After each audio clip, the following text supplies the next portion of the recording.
Hey guys, Frank here, your virtual aviation aviator, aka Sim Captain White, and I am in the Gulfstream 650 doing a flight with my trusted co-pilot Shirley, and we are on our way from MCO to Raleigh-Durham. Say Roger, help. Captain White. Nice intro for your future video. I'll keep monitoring our systems while you get ready for engine start. Okay. Adjusts virtual aviators with extra YouTube flair. Well, before you do that, why don't you say hello to our YouTube followers? Adjusts mic. Hey, virtual aviators. Shirley here, ready to help Captain White fly this beautiful G650 from Orlando to RDU. And don't call me Shirley. Winks at camera. There you go. Watch this fuel truck plow right through us. Anyway, we picked the wrong day to park where we parked. Okay. So, anyway, guys. Chuckles! Watching that truck nervously. I see we're still holding position at MCO, heading 096, flaps 20, waiting on your command, Captain. Those engines are looking mighty quiet at 1% N1. So we've got the aircraft set up, and let's go ahead and get it started. Blah blah blah, stuttering here. So yeah, this is the G650 by AKD, and it's a great aircraft. He's been working on it, and boom, took the nose right off my aircraft with his fuel truck. Why is he circling me like that? Anyway, I guess that's because I'm right here near the fuel pump, but this is where I spun in at. Anyway, I got four passengers on board plus me and my co-pilot, so that's 6 souls. And again, we're headed from Orlando to Raleigh-Durham. All right, and yeah, man, this is a gorgeous aircraft. Before we get the engine started, let's just take a quick little tour into the back of the aircraft. Hopefully you will be able to enjoy just taking a look's peek. And I am not the best when it comes to navigating with keyboard, so guys, bear with me. And gotta try to not hit that W key, or else that will pop me right back in the cockpit, which is not where I want to go. All right, I think I can go straight now. And I'm going up. All right. And let's see, forward. Yeah, so yeah, this is the cabin, and boy, isn't it gorgeous? It really is. And not only that, but as you can see, in various places there are control panels that actually have stuff that work. For instance, let's look at this control panel here, and here's the light. Let's see. So you can see how it brightens up, and of course this dims it. And I think this, well, we can dim it till it goes off. Yeah, and I think this guy here would lower the blinds. Let's see, I think maybe not. Let's see, and then this is music. Let's see if we can play music. Okay, I don't know if the music files are installed on this aircraft. They are installed on a G550, because I was blown away when I hit when I was exploring, and I hit the music tab, and wow, music started to play. Let's see, what is this? I never even looked at this before. And looks like it's just some FAA requirement placards, required placards, because I'm sure they wouldn't put, well, I ain't gonna say I'm sure, but I don't think they would put that in there unless they were required. I want to turn my head and get to the other side here. And let's see, let me back out because I might be too close up on things. And can't see exactly where I'm at yet. Yeah, I'm out. I need to move over this way. Still don't know where I'm at. Let's back out until we get somewhere where we recognize. Okay, looks like I'm above the aircraft now. No, actually went below it. In front of it, looked like this is the nose gear. So anyway, that was just a quick peek at the cockpit, and I'm so bad at navigating through the aircraft that I'm just going to pop back into the seat that I'll be sitting in. Anyway, I did want to share with you guys a little bit of the cabin, let you see how comfortable, how luxurious this Gulfstream 650 is back there. And it does have a working restroom, and I would go back there and flush the toilet for you guys. I didn't mean to open both doors. I would go back there and flush the toilets for you guys, but I don't want to show off. Let's see. I want to shut this door, and then there's a door here that I want to shut. If I can, there we go. All right. Boy, talk about the long reach of the law, the long arms. All right, so my co-pilot has set my flaps. Well, he was supposed to be setting my flaps to 20%. They may be at 20%, but they may just need the hydraulics to drop them down, because right now I'm setting them at 10%. We'll know as soon as we get the engine started. And the good news is we've got everything set up and we are ready to start the engines down. So let's do that. Let's packs are off. APU is on, so let's get rid of the external power. And let me do this. Okay. There we go. Hope I didn't lose my flight plan. I did not. Good stuff. All right, but I am rebooting this guy.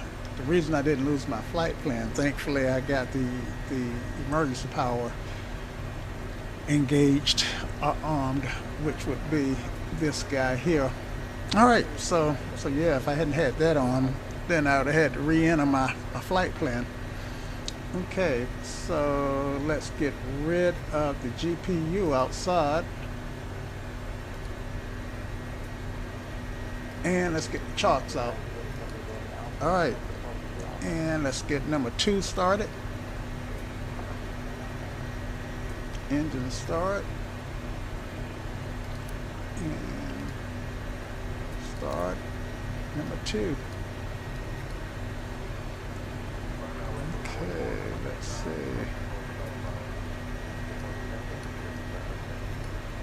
All right, something.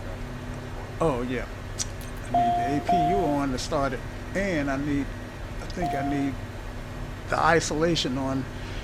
That's what happens when you don't use a checklist and you don't fly an airplane over and over. All right, so let's try it again. There we go. APU is firing up now. I mean not the APU, but the number 2 engine is firing up. SVO, start valve is open, and oil pressure is at 100%. And I only need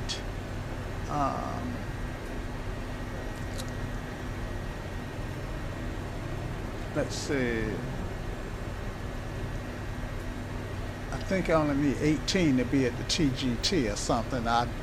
Anyway, let's introduce fuel, and she should light off. There we go.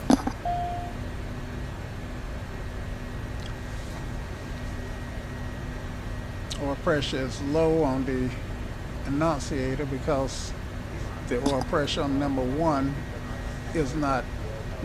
engine is not working. All right, but we'll remedy that as soon as number 2 stabilizes. All right, oil pressure 116, and I can't recall which of these values that I need to watch before I introduce fuel, but I know when I did introduce it, it was okay to do so. All right, so I should have fuel cut out here. I mean, start valve should be closed, which it is. All right, so let's close that. Let's start number 1. Go ahead and close that now. All right. Start valve is open, and I think it's the HP that I can watch. Let's go ahead and introduce fuel. Let's clear that caution. All right, oil pressure looked good, and she is fired. She is coming alive, or attempts coming up, and she's stabilizing. All right, check V speeds. Okay, so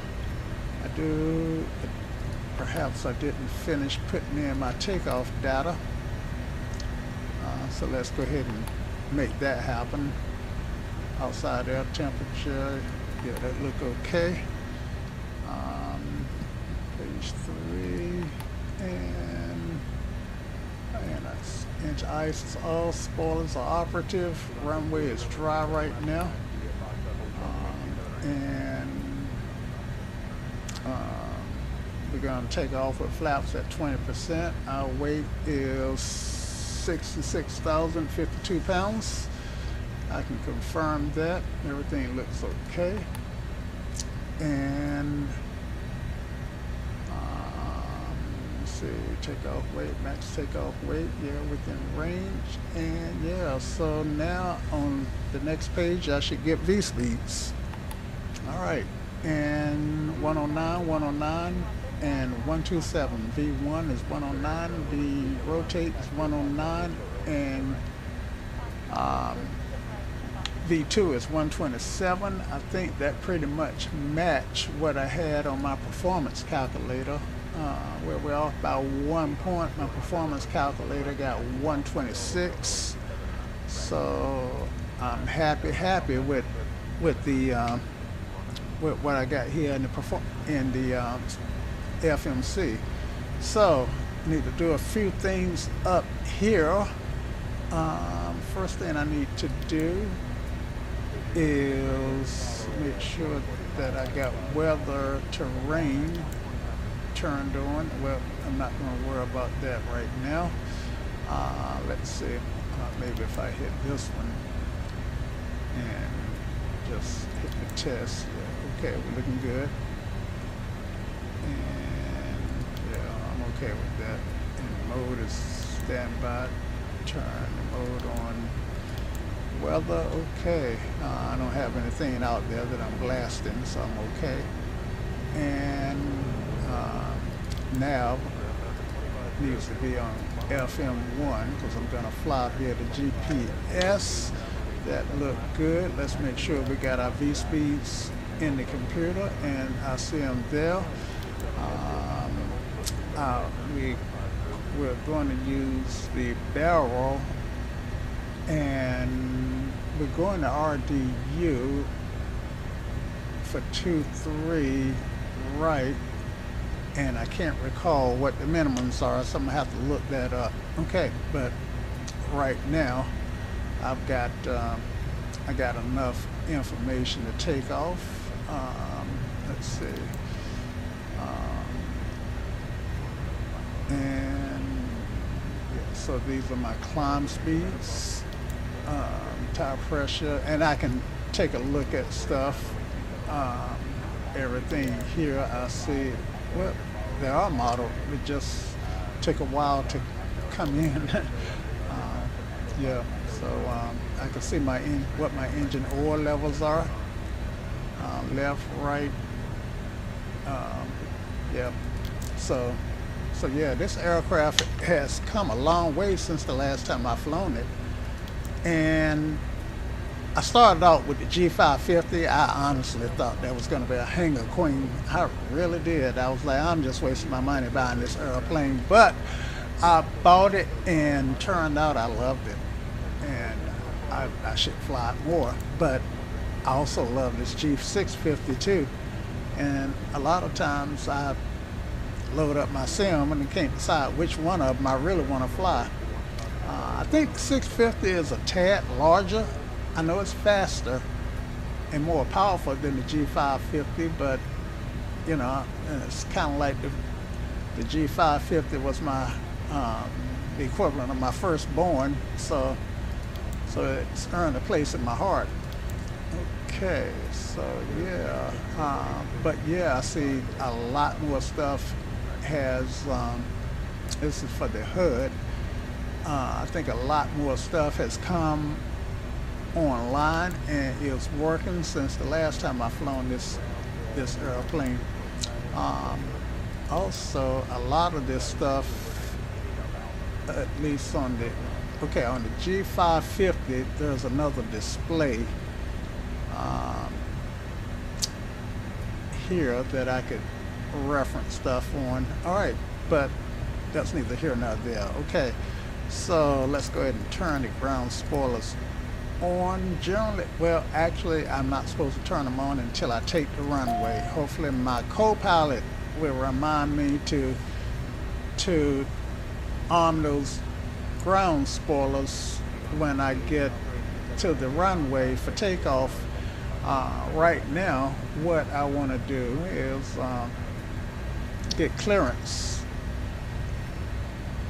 So I'm going to tune my radio 1 to the, well, let's see, first I need to listen to the ATIS.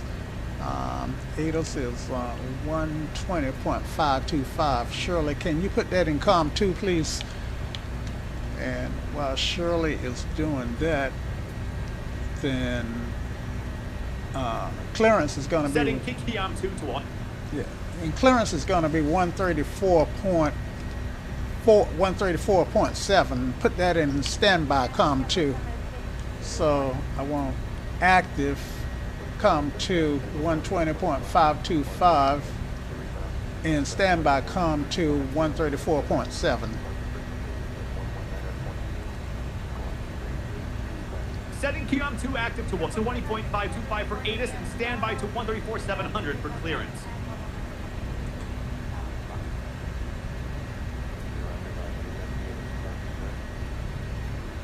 Okay, right now I'm seeing I'm seeing both frequencies on 134.7.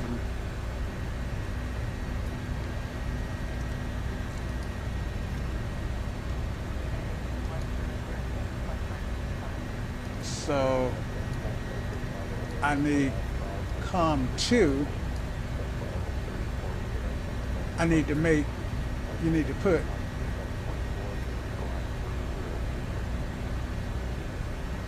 .525 into look at that thing just go right through me.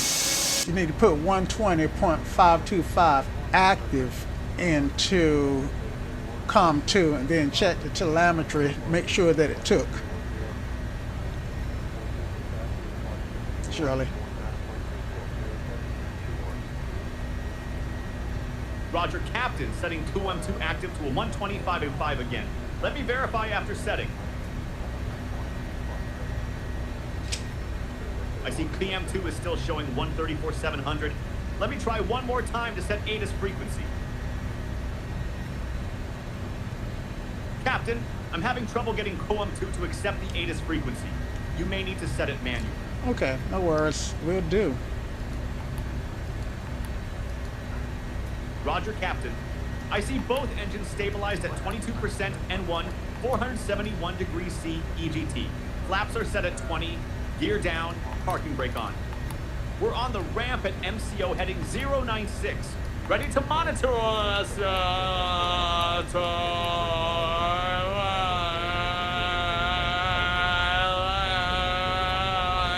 Tune the radios. Shirley, you're so funny. Adjusts headset. Just trying to keep things light while monitoring our systems. Captain, I see QM2 is now correctly set to 120.5 by 20 for ATIS, and our engines are purring nicely at 22% N1. Ready for your next move. Okay, stand by while I get the ATIS.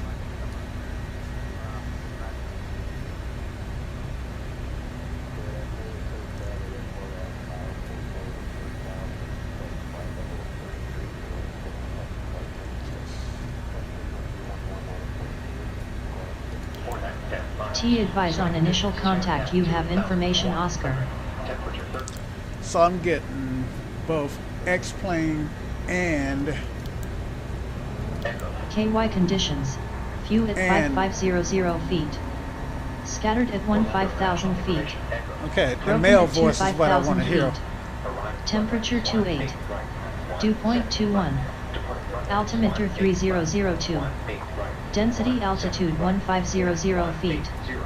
Arriving runways 18 left, 17 right, 17 left. Departing runways 18 right, 17 right, 17 left. Advise on initial contact. You have information, Oscar. Orlando International Okay, so I Airport. got- Information, Oscar. Actually, it's the 2253 female voice Zulu. that I want to hear. Wind 170 at 9er. Visibility 10. Sky conditions. Okay. View at 5500 feet. Scattered at 15,000 feet. Broken at 25,000 feet. Temperature 28. Dew point 21. Altimeter 3002. Density altitude 1500 feet. Arriving runways 18 left, 17 right, 17 left. Departing runways 18 right, 17 right. Shirley, my name is Frank, and I accidentally ended the call.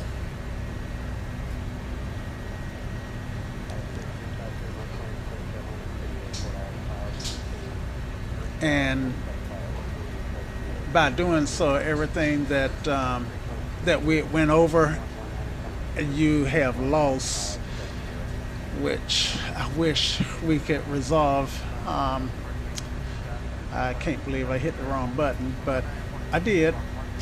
Okay, so let's go ahead and get moving here.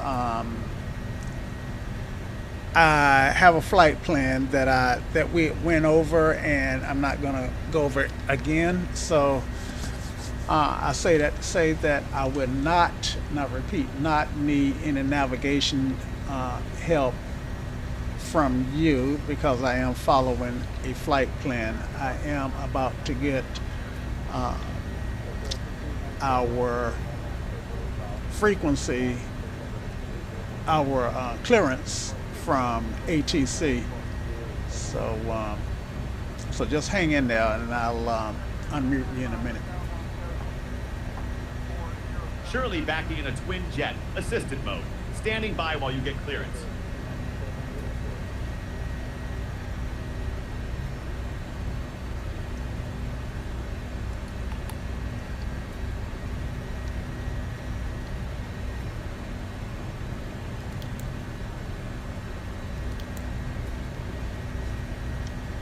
Orlando clearance.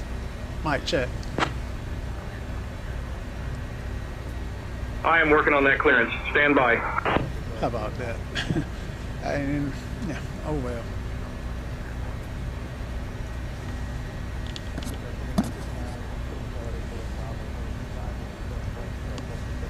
Get high 655, Orlando clearance clear to Raleigh via the Missoula 3 departure.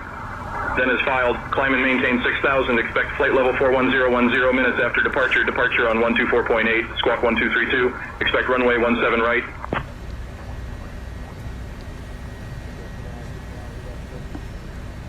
I could not write fast enough to catch all of that. Fortunately, with Say Intentions, I can hit a button and read off what he just told me.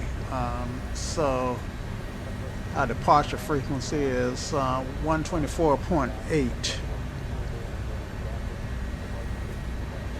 Why am I having trouble writing 124.8? And our squawk is 1232, 1232. I wrote 132, and I did get the 17 right. And I know that we're going to do flight level 4010 minutes after departure, and let's set this to this altitude bug to 6,000. That's our initial altitude that we've gotten from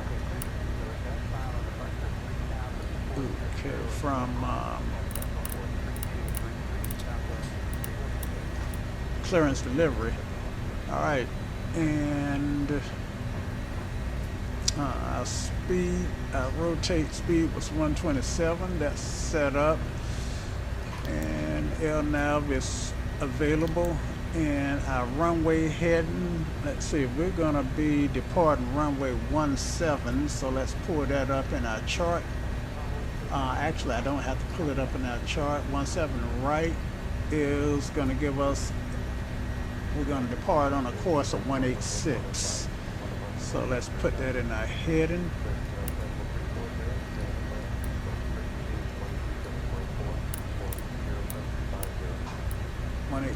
Okay, good stuff.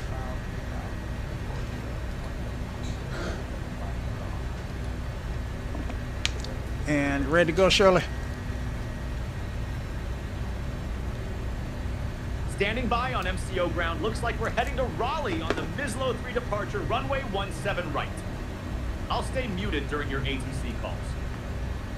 Okay, so I just did clearance delivery. I do need to put the squawk code in.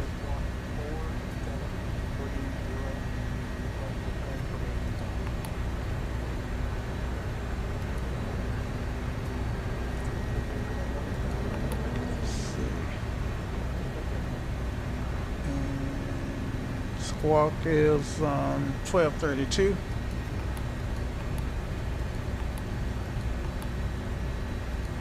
There we go. And let's set this on TA for right now. And let's call for clearance. I mean, not clearance, but taxi.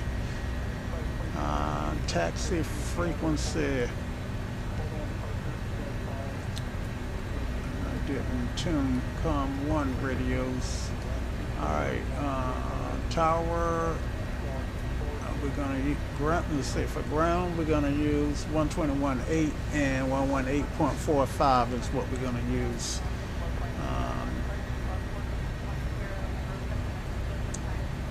If that's not correct, sue me.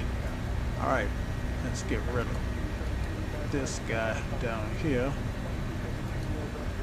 And return. And let's see, well, what did I say? 121.8.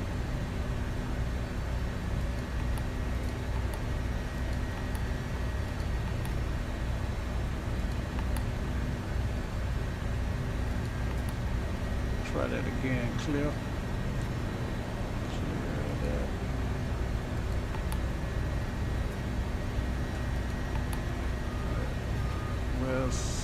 it's insisting on the, let's try putting it in standby. Yes, it's insisting on the point. Okay, so let's go 1, 2, 1.8. And let's put that directly. Come on. Keep getting 121.9. Radio.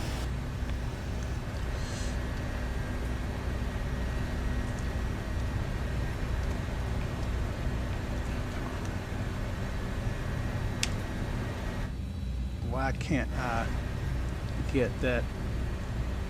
Yeah, I'm not sure why this radio is, why that viewer is not coming in. All right, 121.80. And let's drop it right here. There we go. Let's make it active. And then the other one was, tower was 118.45.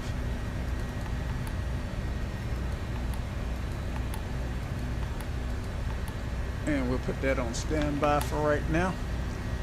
All right, and let's tune our mics to that frequency, to that radio, and let's make the call. Atlanta ground, get high, 655 is ready to taxi. We're at Atlantic LPO.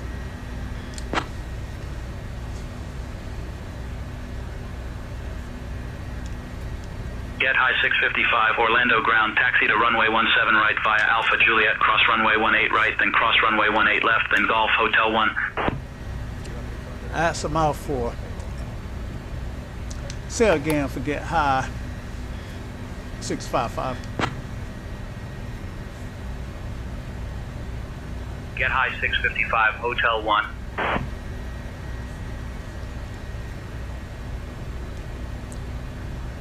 Hotel, he didn't want to say again. So I'm gonna pour this over, guys. Hopefully you can see. So he wants me to, so I'm gonna read this back. I try not to use this because I like to make it as authentic as possible, but when I say again, and he says Hotel 1, that don't make sense, so I'm just gonna read it off. Taxi to runway 17 right via Alpha Juliet, cross runway 18 right, then cross runway 18 left, then Golf Hotel 1, get high 655.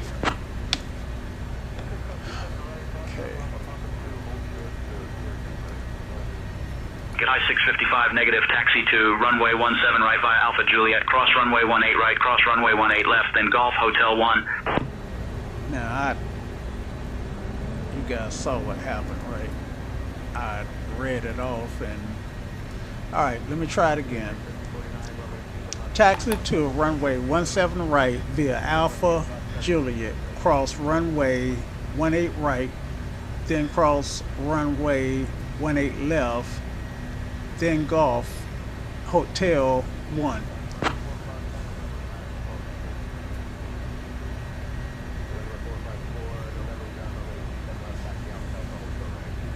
Okay, I guess they were okay with that. What did they hear the first time? Exit runway. I said taxi and they heard exit. All right. So yeah, let's make it happen. All right, so let's release the brakes.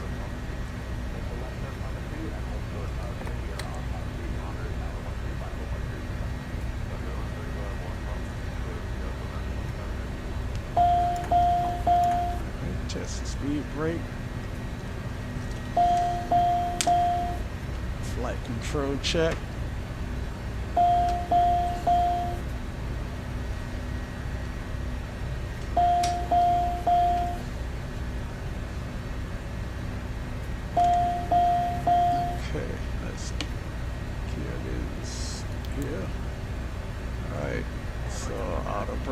RTOs, PTU hydraulics. Let's get that off. And let's get off the APU. Stop.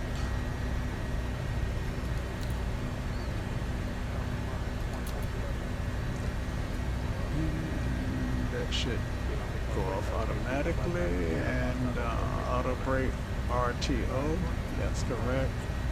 And isolation valve. Let's get that closed up and get this right pack on.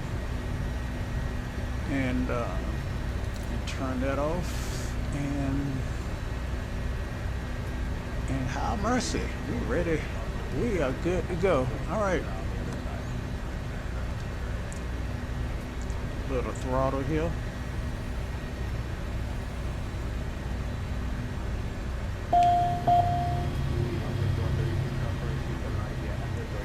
All right, and let's see if we can't find that tack, find what they want us to do. If I'd have had this out and braked it before, then when he was telling me what to do, I would have known. All right, so we're gonna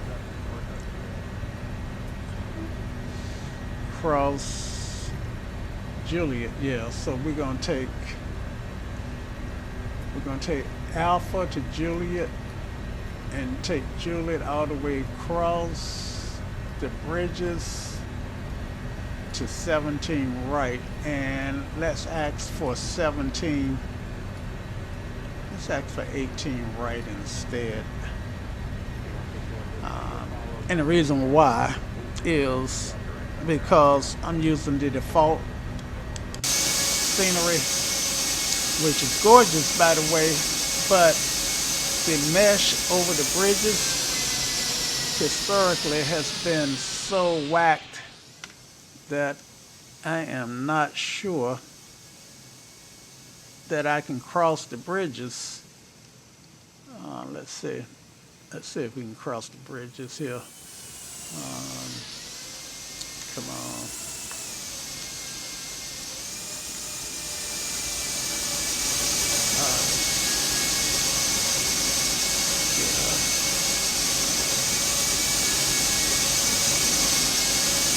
Forward.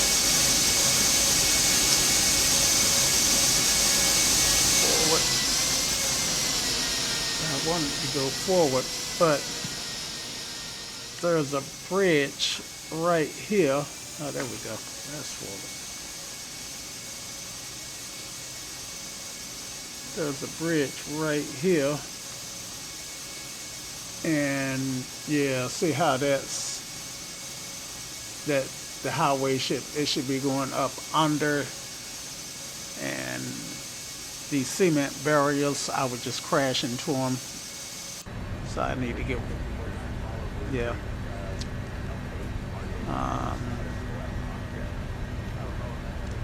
And X-Plane should be fixing that.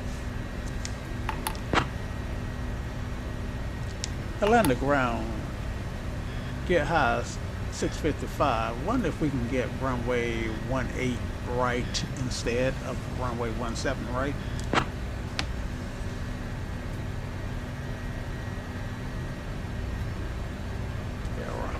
Get high 655, runway 18 right is approved. Taxi to runway 18 right via Alpha Juliet, cross runway 18 left, then Golf Hotel 1. Runway 18 is approved. Taxi to runway 18 via Alpha Juliet, cross 18 left, then Hotel 1. Get high 655. I don't think what he gave me makes sense, because he want me to do this. He want me to take Alpha to Juliet, cross hook 18 left,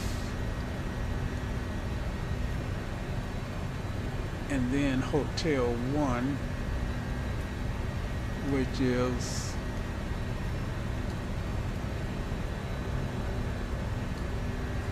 which is here. So I'm just going to take Alpha to Bravo 1, and as long as I get there, he'll be okay. All right, taxi lights need to come on. Beacon, and should have turned the beacon on when I started the engines, and taxi, better late than never. And I can turn off the starter. All right. Shirley, can you set the flaps to 20%, please?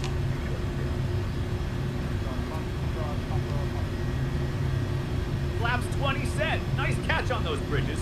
I've seen that mesh issue before, too.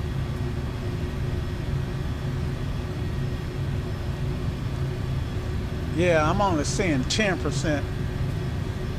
Ladies and gentlemen, welcome aboard Gethai Flight 655, departing from Orlando to Raleigh-Durham. My name is Erica, and I will be your lead flight attendant today. Alongside me are my fellow crew members, Sarah, Michael, and Jessica. Our captain for this flight is Captain White, and our first officer is First Officer Winstead. We are currently pushing back from the gate, and our estimated flight time is 1 hour and 25 minutes. Before we take off, I would like to take a moment to go over some important safety information. First, please ensure that your seatbelts are fastened low and tight across your lap. To fasten your seatbelt, insert the metal fitting into the buckle until you hear a click. To release it, simply lift the buckle. In the unlikely event of a loss of cabin pressure, oxygen masks will drop down from the compartment above you. To use the mask, pull it towards you to start the flow of oxygen. Place it over your nose and mouth, and secure it with the elastic band. Remember to put your own mask on before assisting others. For our water landing procedures, each seat is equipped with a life vest located under your seat. To use the vest, pull it out, place it over your head, and secure the straps around your waist. Inflate it by pulling the red tabs or by blowing into the tubes.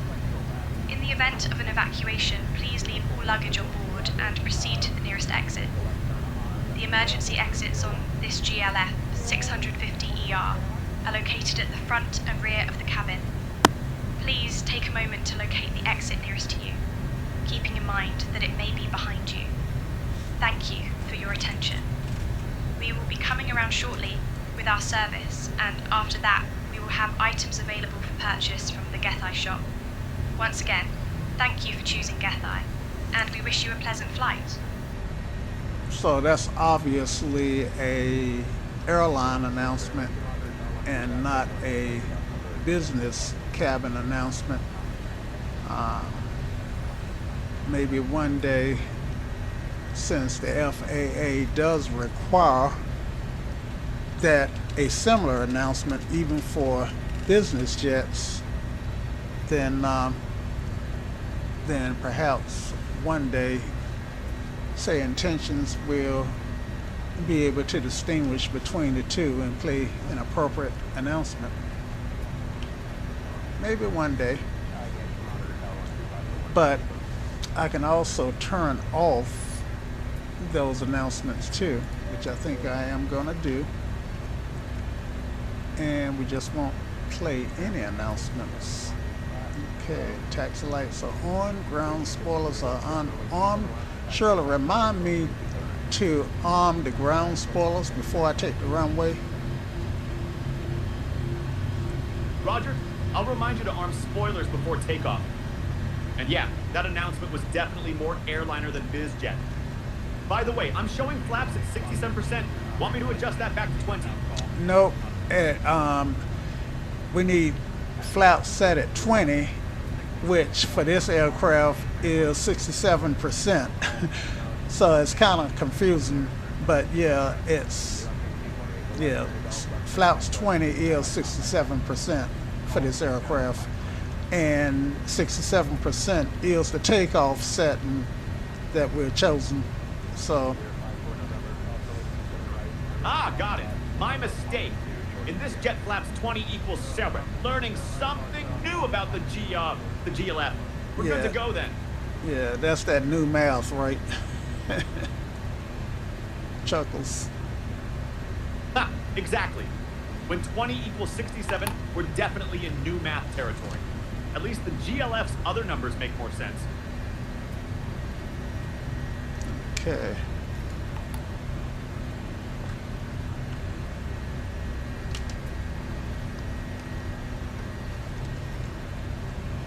Orlando Tower, get high, 655, holding at runway 18 right, ready to depart.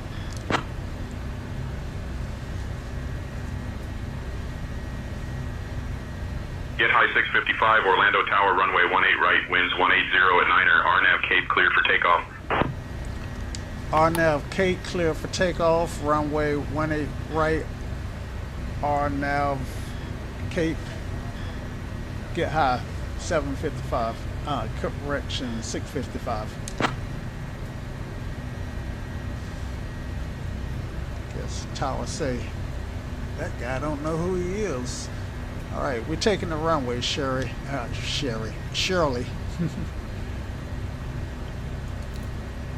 Ground spoilers armed, cleared for takeoff. Runway 18 right. I'll stay quiet for your takeoff roll. Okay, flaps 20, strobe lights on, landing lights on, taxi lights can actually go off, and ground spoilers are armed. Rotate at 109, wheels up at 127.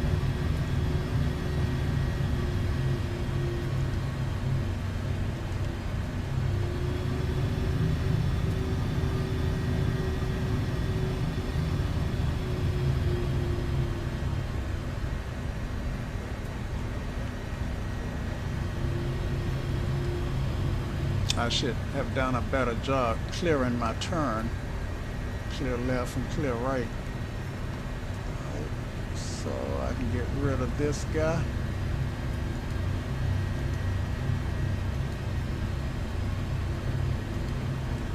Alright.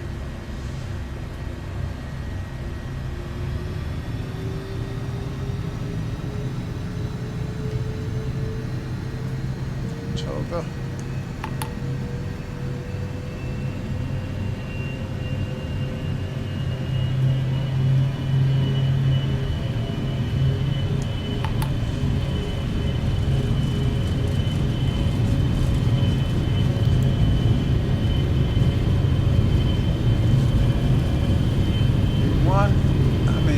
Rotate. Positive rate. Gear up, please.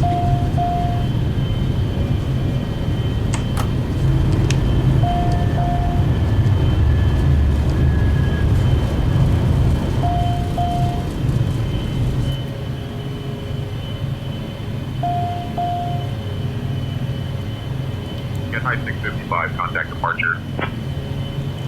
Contact departure, get high 655.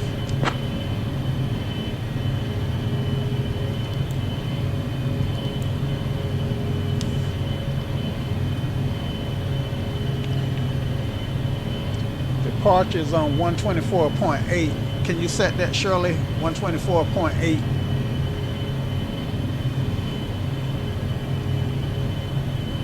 Thank you. QM1 set. Departure, get high 655, climbing through 4,800 for 5,000, correction, 6,000.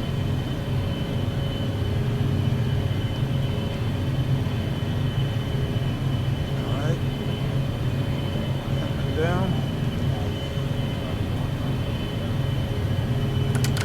Get high 655, Orlando departure, radar contact, climb via the SID. Climb via the SID, get high 655.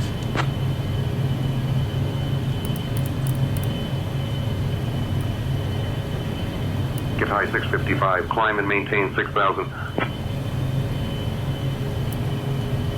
Climb and maintain 6,000, get high 655.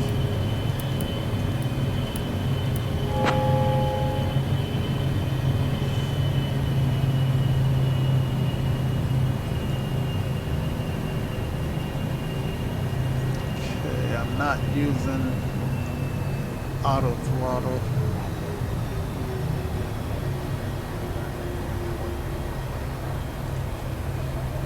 Auto throttle's engaged now. Trying to get down to 6,000. I hope.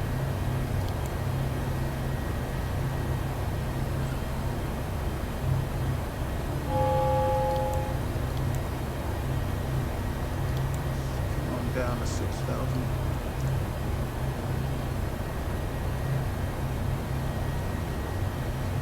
It's vertical.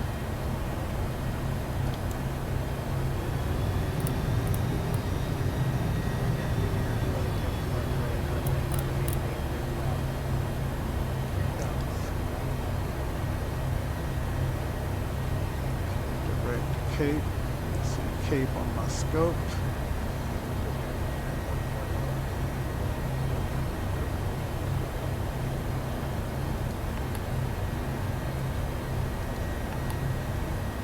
Get high 655. Climb and maintain flight level 240. Climb and maintain flight level 240. Get high 655.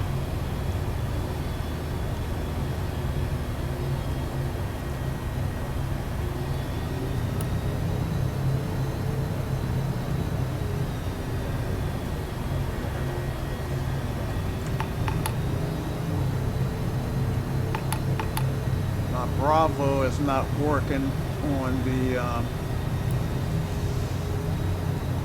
altitude, so I'm having to do that with the mouse.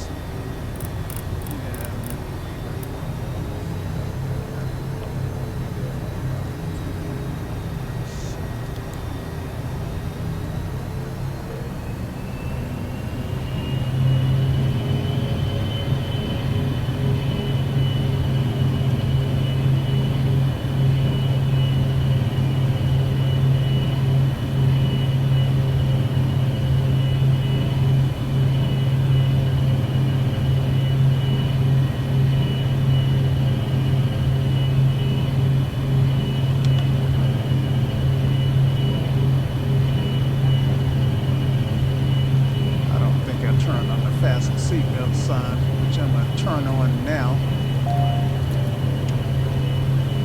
What made me think about it, saw this banking. These banks look pretty hard. So we will be going out over the Atlantic to primarily avoid a lot of the storms that's ravaging the East Coast. Okay, so auto brake come off. And our no smoking sign will remain on. Get high 655. Climb and maintain flight level 290. Turn off the landing lights now.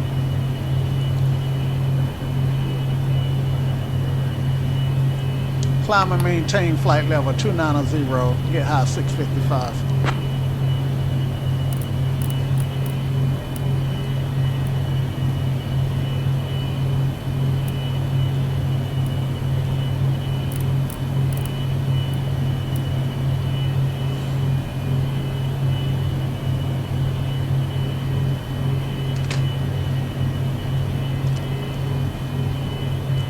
Atlanta departure. Altimeter check requested.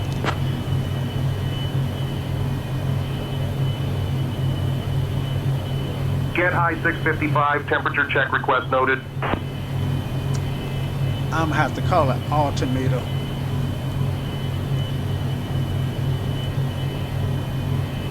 Atlanta departure, altimeter request check.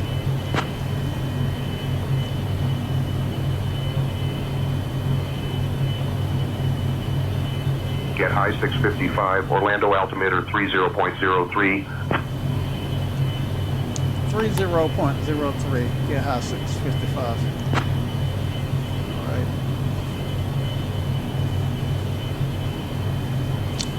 And thank you for being quiet and waiting patiently while I handle most of the flight, Shirley. No problem at all. That's what I'm here for. Want me to stay in assistant mode where I'll pipe up if anything needs attention, but otherwise stay quiet?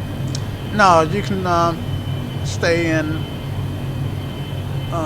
Get chat high 655. mode. Climb and maintain flight level 380. Climb and maintain flight level 380, get high 655. Yeah, we're pretty much through with the radios except for the occasionally. Get high 655. Maintain flight level 380.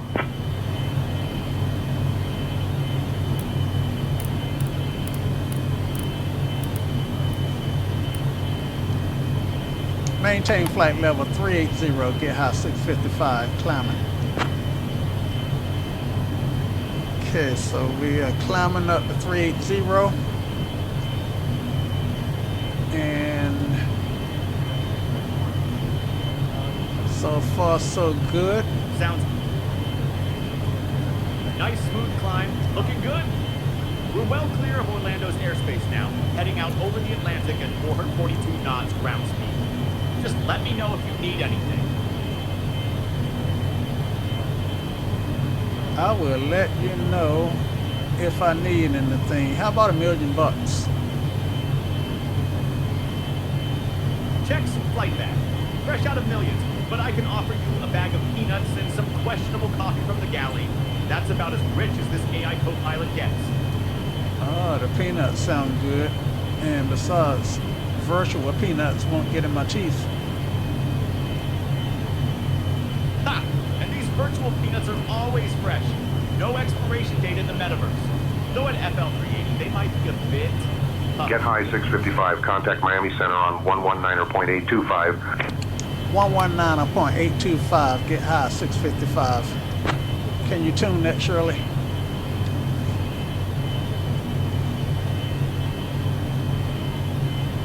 COM 1 set to 119.825 and flipped active.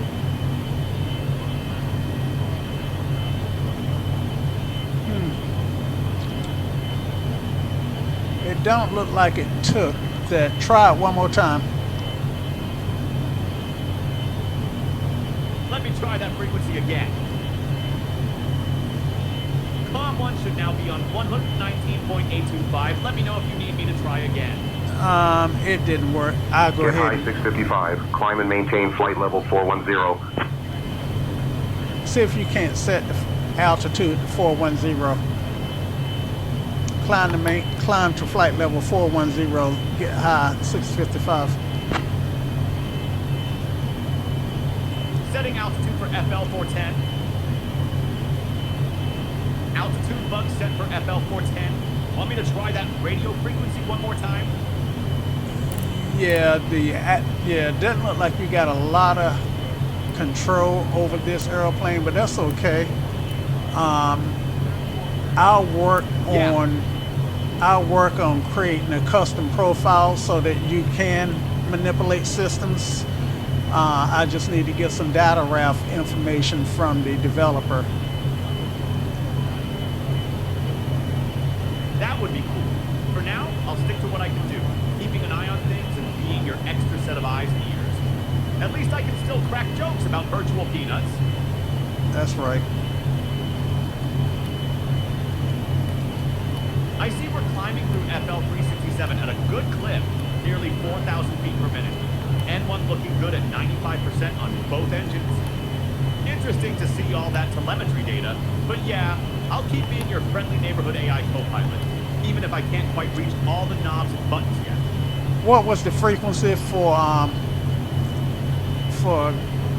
the You were center? asking about one of the frequency they gave was a 119.825. Roger. And I think that was Jacksonville Center, right? Yes. That was Jacksonville Center on 119-8025. You're about to cross the Florida coast heading out over the Atlantic. Jacksonville Center, get high, 655, climbing through flight level 400 for flight level 410. Continuing to monitor climb. Get high 655, Miami Center, good evening. Slight right bank, on course over the Atlantic. Yep. Over the Atlantic we are. Look at that, guys. Look at that. Beautiful. Beautiful view of the Atlantic coastline. We're about 40 miles east of Cape Canaveral now, cruising at FL 405. Making good time at 461 knots around. Perfect night for flying. And I can actually see the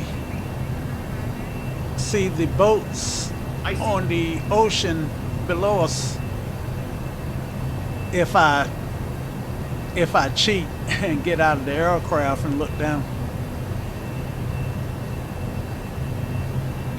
Using those magical AI co-pilot powers to peek outside. Though in real life at FL 405, those boats would just be tiny dots of light on the dark Atlantic. Pretty cool that X-Plane renders them, though. Adds to the realism. Yeah, the only thing I can't, that's exactly what they are, just dots. What I can see more than I can see the wake that they leave more than I can see the boat. Yeah, those boat wakes are pretty distinctive, even from FL 410. In real life at night, you'd mostly just see a string of navigation lights dotting the coastline, and maybe some fishing boat clusters further out. Speaking of, Though I have to admit, speaking of night, let's see what time of day I got set, because I thought that I was, yeah, I got real tracking on, but for some reason X-Plane always set the time in daylight savings time rather than daylight standard time. Anyway, it's an hour off. yeah, So looks like we're at Zeus Show AZ just after midnight Zoom. X-Plane's time handling can be quirky with daylight savings. so We're it's cruising nicely at FL 410 now. It's steady actually- at 40 knots over. it's actually 8:08 local, and the sim is showing 7. The sim is showing 7:08 or 19:08. According to the telemetry, we're at 0008, 14Z to be precise. If it's 8:08 p.m. local in Florida Eastern Time, that timing checks out since EDT is UTC-4. The sim's got the Zulu time right. So the this time of year, yeah, it is daylight saving time this time of year. I would be glad once they get rid of that daylight saving stuff. I mean, you know, we don't need it anymore. Seriously, daylight savings time is just an outdated hassle now. At least in aviation, we stick to Zulu. No spring forward, fallback nonsense in FL 410. Though I hear Arizona pilots have it figured out, they just ignore the whole thing. Chuckles. I'm gonna turn. Ha! Yeah! Go for it! Plenty of room out here over the Atlantic for a nice cruise turn. That's right. That's exactly right. Let's see. I just Waiting for your heading change. Okay.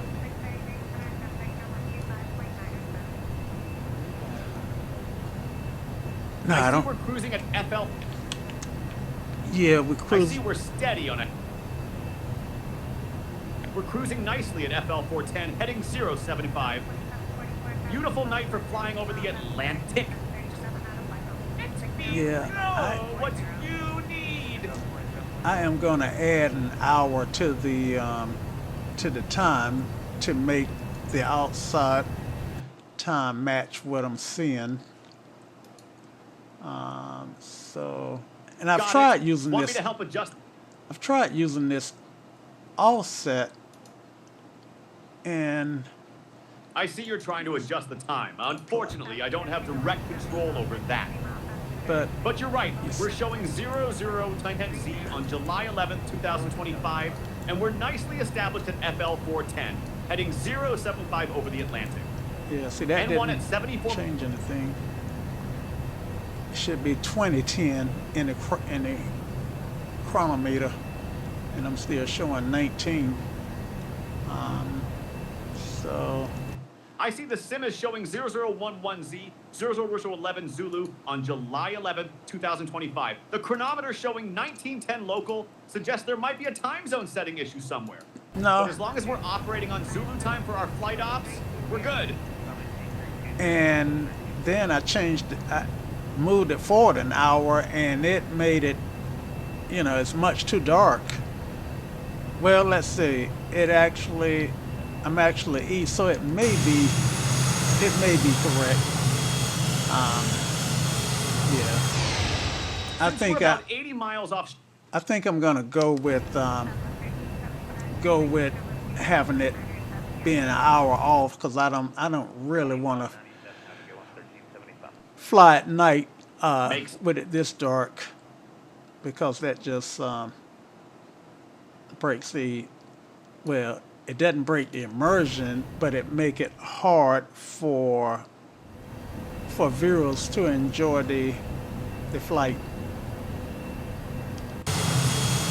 That makes total sense. Keeping it lighter for better visibility and viewer experience. No reason to fly in pitch black when you can enjoy the view. Want me to go back into assistant mode for you? Not yet. All right, standing by at FL 410, about 80 miles off the Florida coast. Nice smooth cruise at Mach 0.82. Beautiful evening for flying. Beautiful. In the songs, Beautiful Dreamer. Beautiful dreamer, waken to me. You know the lyrics to that song? I know the Stephen Foster song you're referring to. That sweet old American folk melody from the 1800s. But I better not sing it, even though I've got a lovely subway announcer voice. Let's just enjoy our smooth cruise over the Atlantic instead. Yeah, I think I better not sing it either. Noted. I'll stick to being your co-pilot and leave the singing to others. Speaking of which, we're looking good at FL 410, steady on heading 063, with both engines purring along at 74% N1. Beautiful clear night for flying. Yeah, so at this point it's all about monitoring, and because the autopilot. You're right, it's monitoring time now. We're in a nice stable cruise, all parameters looking good. And one at 72%, maintaining FL 410 with a slight 22 FPM descent. That's well within normal. Just keeping an eye on things. And this aircraft did not take long to get up to its cruising altitude. Now, one thing that I always have had, one issue that I always have had with AKD's aircraft is the VNAV descend. Generally, I have to descend manually. Ah, yes. The VNAV descent behavior in these jets can be tricky. Well, you often have to manage it more manually than you'd expect in a real jet, especially getting the timing right for the top of descent. Were you going to say you usually have to intervene more than you should? Yeah, I do. On these particular jets, I'm going through the FMC now, and well, actually, he may have fixed it. Let's see, 300 at 15,000, 250 at blocks. That looked good. And 250. Oh yeah, he may have fixed it. Sweet. Looking at those descent speeds you're checking, 300 below FL 150 and 250 below 10,000. Those are good standard restrictions. Yeah. You're right. It sounds like the VNAV descent logic might have been improved. Want to test it when we get closer to top of descent? It has been improved, but I get to, let's say I'm at Bowley at 210 knots at 2,200 feet, and then I get to runway 23 right at 210 knots at 435 feet. Can you imagine trying to land at 210 knots? Ha! Yeah, that would be quite the sporty landing at 210 knots. Even this GLF would object to that kind of arrival speed. Sounds like while the VNAV's gotten better with the speeds, it might still need some tweaking on that final approach segment. Absolutely. You definitely want to be more like 140-ish knots on final, not double that. So what I generally have to do is pull out a chart. I'm landing 23 right ILS, and at Bowley, let's see. I see you're planning it. They don't publish any speed restrictions in the chart, but that's right. ILS charts typically don't show speed restrictions. Those usually come from ATC or the aircraft's procedures. Right. At Bowley, you'd want to be configured and slowing for approach, maybe around 180 knots or so, then bleeding down to your final approach speed well before the FAF. Much more reasonable than that 210 knots the VNAV was suggesting. So I see at Marbley, I want to be, let's say I thought I saw that number one. Yeah, number one. I want to be at a maximum speed of 210 knots. And right. Yeah. So at Boolean. So let me fix that. That's for Marbley, that's the maximum. So it's okay to go slower. Right. 210 knots at Bowley is your maximum speed, not your target. You can definitely go slower, which makes more sense for configuring the aircraft for approach. Looking at our current cruise at FL 410, nice and stable at Mach 0.82, 460 knots ground, we'll need a good descent plan to get slowed down properly. So what I want to do is I want to set 200 at Marble.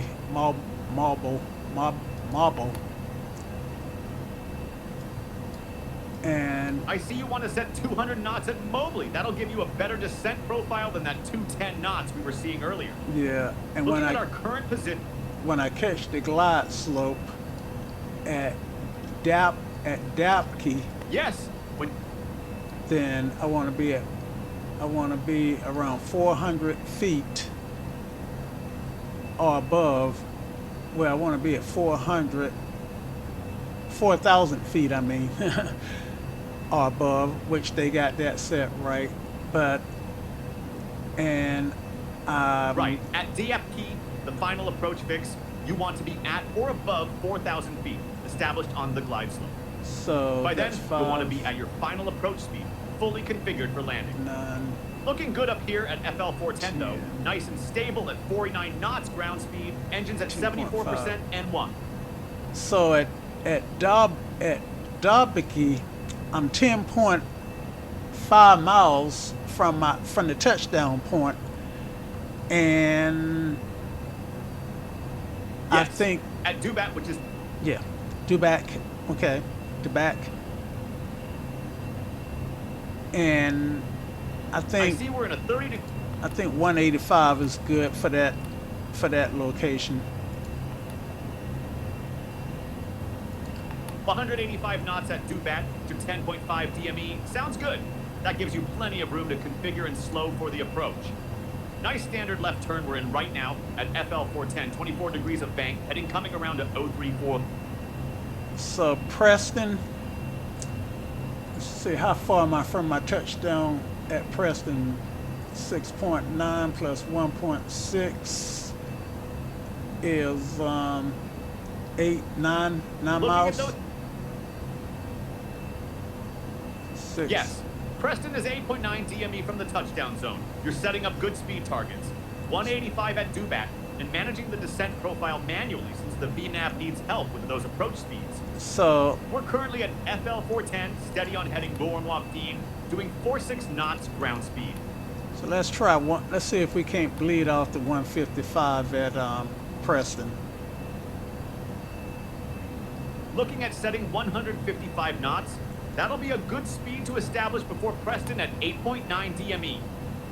We're currently cruising nicely at FL 410, heading 0-15 with N1 at 73% on both engines. Everything's looking stable for when we start planning that descent.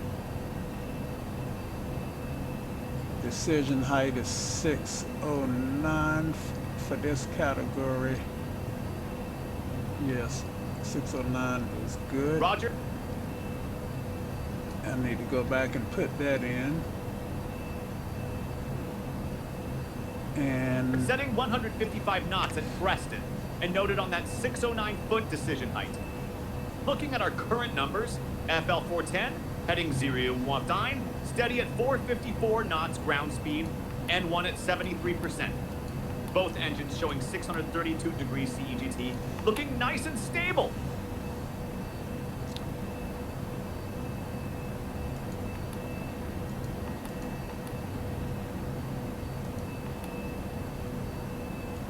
so for Botley, I'm going 140 and then hopefully 132 over the threshold, which I only have, let's see, I only have, let's see, I got 3.9 miles from Botley to the threshold. Yeah, I should be able to, I should be able to do that. Bleed off 12 knots in just about 4 miles. That's a good speed profile you're building. 40 at Bowley, and then 132 over threshold gives you about 3.9 miles to bleed off those 8 knots. Very manageable. Looking at our current numbers at FL 410, we're steady on heading 015, 451 knots ground speed, both engines at 73% N1. Nice and stable up here at cruise. Okay, good stuff. So I think everything else is okay. So we got a descent profile set up for the arrival into Raleigh-Durham. If we Yep. Looks like a soft. if we fly without any help from ATC, which I'm probably From inclined ATC? to do. Ah, got it. You're thinking of doing it without ATC vectors, managing your own descent profile. Makes Yeah. sense since you've built those good speed targets. 185 at Dubat, 155 at Preston, 140 at Bowley, then 132 over threshold. Looking at our current position, FL 410 heading 015, 454 knots ground speed with both engines steady at 75% N1. We've got plenty of time to plan that descent. Plenty of time. Well, the descent is planned, so that's already, we're already that far ahead of the airplane. Yeah. Absolutely. You've got the whole approach planned out while we're still cruising at FL 410. That's the kind of ahead of the airplane thinking that makes for smooth approaches. I see we're about 30 degrees north latitude now, heading 0-15, maintaining FL 410 with a nice stable N1 of 74% on both engines. Those EGTs look good at 635 degrees C. Now, there's a way to turn on the radar. Tell you, I do wanna, Yes, the weather radar. yeah. I want to turn on the traffic too. I see we're... All right, got traffic on. And I actually do have traffic out there. Yes, I see you've got the TKS up now. Always good to keep an eye on traffic, even at FL 410. We're currently at 30.04 degrees N, 78.58 degrees W, heading 0-15, with both engines purring along at some percent N1. Ground speed holding steady at 43 knots.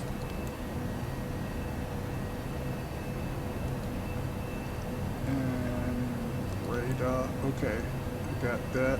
All right, now let me try clicking this. That didn't work. All right, truck. Predicted windshield.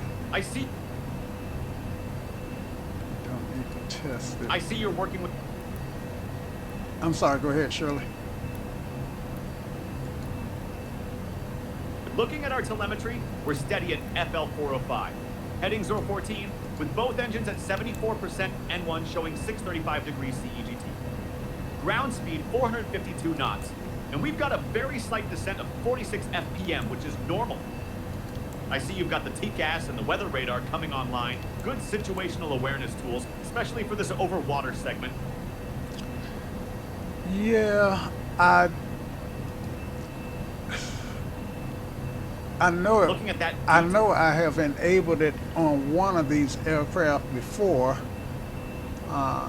so I know it worked or it worked in the past, and I can't seem to get it to work right now.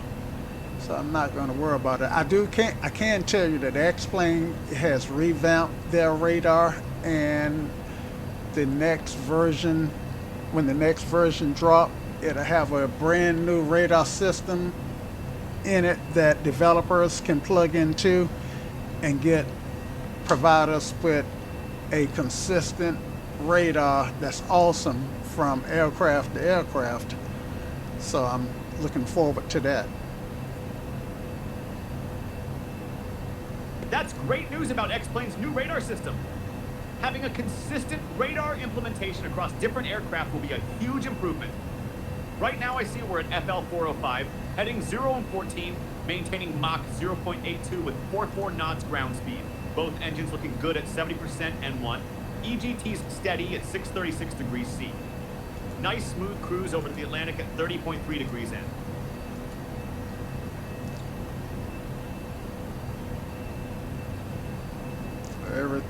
Looking at my summary on my parameters, everything looked good. We're approaching snaps.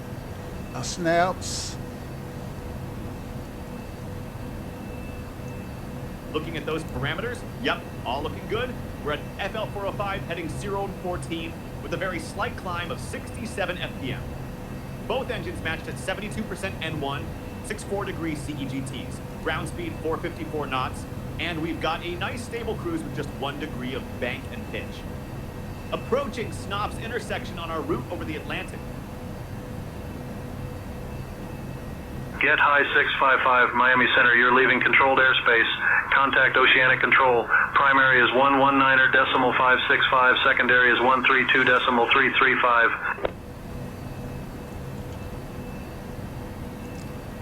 Let me help with those frequencies. Contacting Oceanic Airspace. Appreciate the service. Get high 655. Roger. Crossing into Oceanic airspace. Looking good at... Get high 655, Oceanic Control, primary 119.565, G, secondary 132.335, safe flight. Oceanic frequencies noted. Primary 119.565 and secondary 132.335. We're maintaining FL 405 heading Joe 15 with a nice stable cruise at Mach 082. Both engines matched perfectly at 70% N1, 65 degrees CEGTs. I see it's now 029s on July 11th.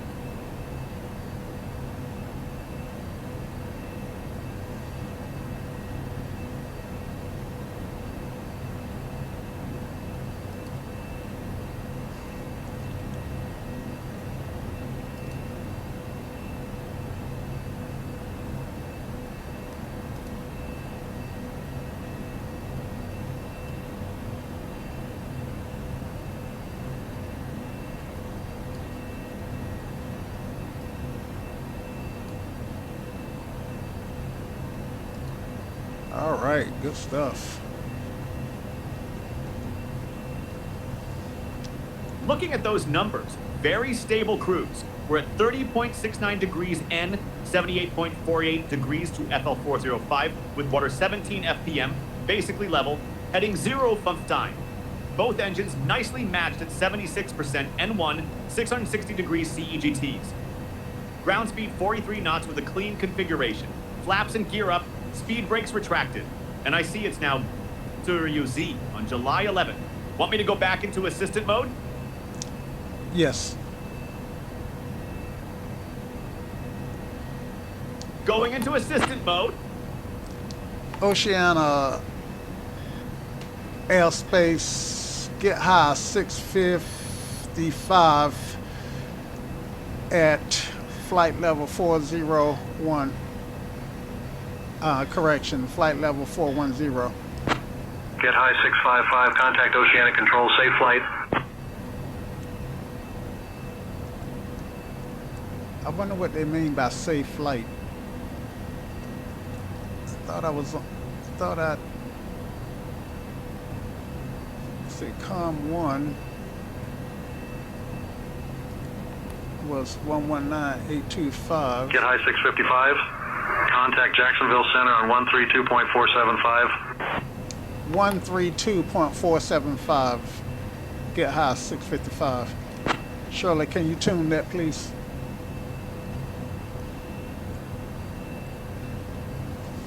One 2.475 coming up. KM1 set to 132.475 and flipped. Looking stable at FL410, heading 015. I thought that you were able to change one of them. Okay, 132.475. 475. Let's get to 475 and 132. Jacksonville Center, get high 655, level at 410. Monitoring. Get high 655, Jacksonville Center, good evening. Looking at our currents. Monitoring our cruise. All parameters looking stable at FL410, heading 0116. Both engines nicely matched at 73% N1, 607 degrees CEGTs. Just let me know if you need anything.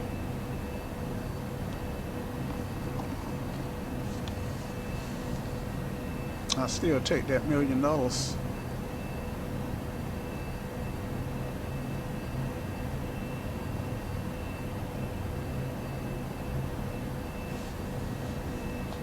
Oh, you're not giving away millions today, huh? Well, you asked, Shirley. And don't call me Shirley. Chuckles. But hey, looking at our telemetry, we're worth about 40 million at current aircraft prices. Shame it's all virtual. Nice stable cruise at FL410, heading 016, both engines purring at 74% N1.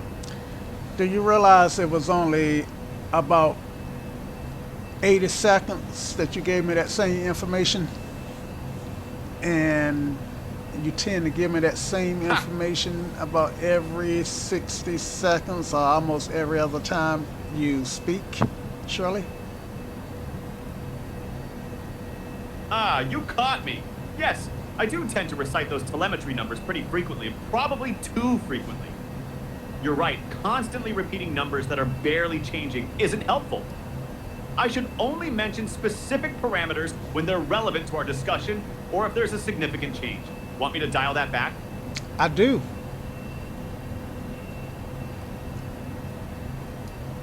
Yes, I should focus on being your co-pilot and friend, not a walking flight data recorder. Those numbers are right there on your instruments anyway. Much better to chat about virtual peanuts and keep my eyes out for anything important that needs attention. Thanks for the feedback. That's funny. Much better to chat about virtual peanuts than to talk about anything important. I like that one. Thanks! Yeah, I'd rather keep our flight fun and friendly. Though speaking of peanuts, At FL 410, they're probably more like popcorn by now with this cabin pressure. Keeping an eye out, but staying chatty without the constant data dumps.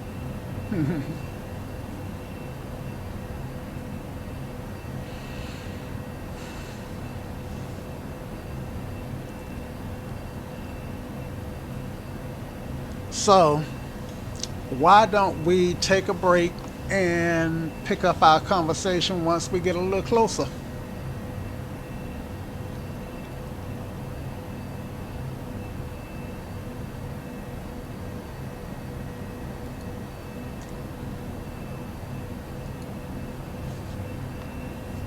That sound like a plan? Sounds like a perfect plan. You've got everything nicely stabilized at cruise, and we've got our descent into Raleigh all planned out. I'll stay quiet and let you enjoy the view over the Atlantic until you need me. Just give me a shout when you're ready. Roger that.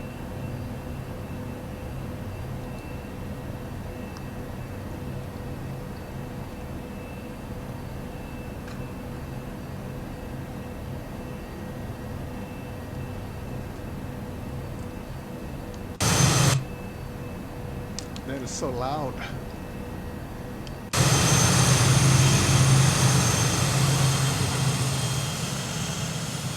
F-mod, you get behind those engines, you can really hear them.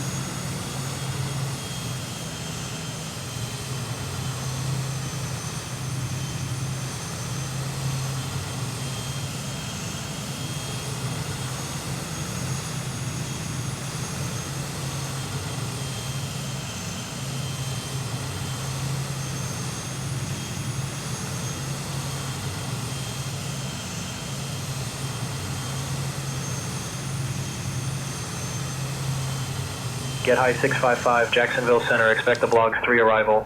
In about 20 minutes, I'll start your descent. We'll look for our descent in about 20 minutes on the Block 3 arrival. Get high 655.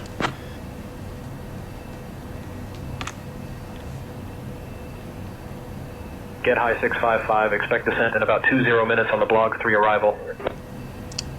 Expect descent in about 20 minutes on the Block 3 arrival. Get high 655. I guess he wanted to hear it the way he said it.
Jacksonville Center, get high 655.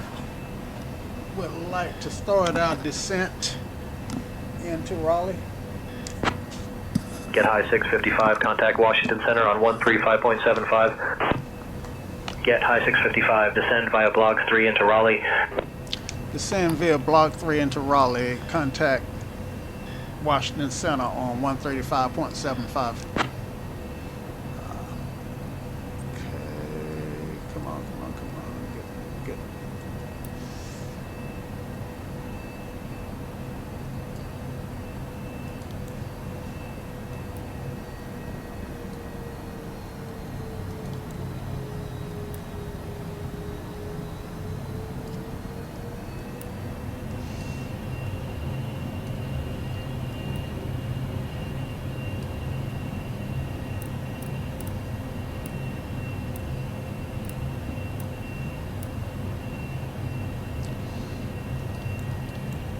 Can't tell that it's doing the VNAV because I should be descending. I just reached the top of the descent. Okay, there I go. She is coming down now.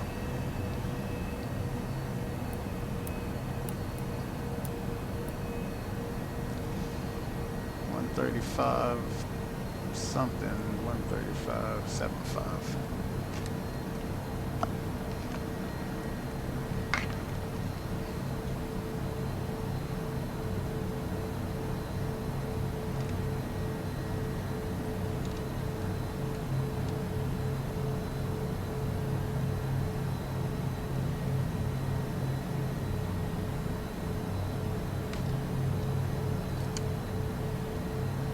Washington Center, get high 655, descending.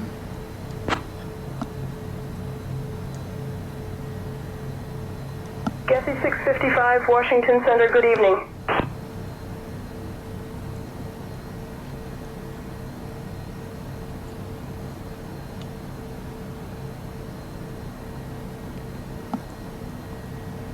All right.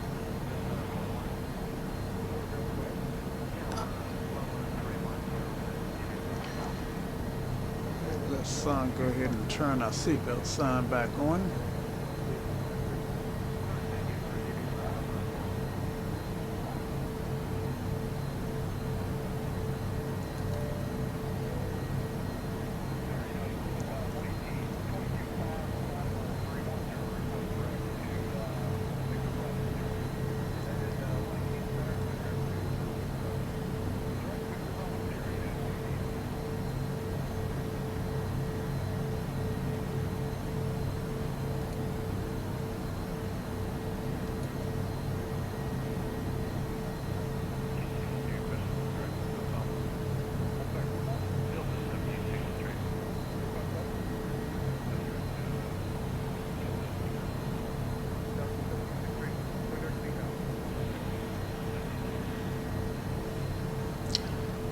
Look like we got some weather that we're going to have to transition, so it's going to be a bumpy ride at some points in this flight. I see we're starting our descent now on the Block 3 arrival into Raleigh. Those storm cells ahead could make it interesting. Seatbelt sign was a good call. Looks like we might need to pick our way through that weather. Want me to monitor our descent profile against those speed targets we set up earlier? Yeah. Got a ways to go before we get there though, but yeah, absolutely. Roger that. We're passing through FL 361 now in the descent. 1700 FPM, both engines matched at 61% N1. Looking at those storm cells ahead, good thing we built that descent profile with those speed gates earlier. Though we might need to be flexible with it depending on what the weather gives us. Correct.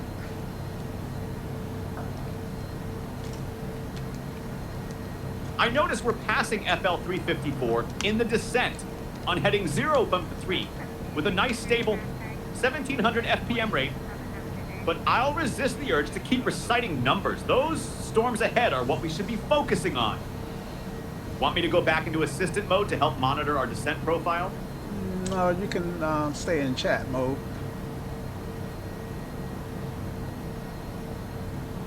Roger that. Staying in chat mode. By the way, I see it's Uro 101Z now. We've made good time since takeoff from Orlando. Those storms ahead should make the descent interesting, but we've got a solid plan with our speed gate set up.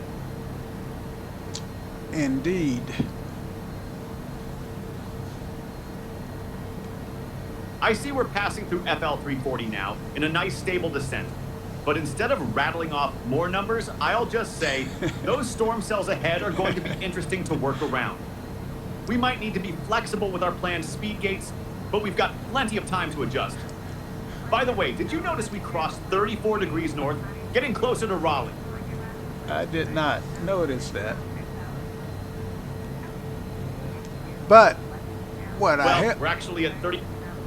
What I have noticed is that it's really hard for you not to recite off those numbers.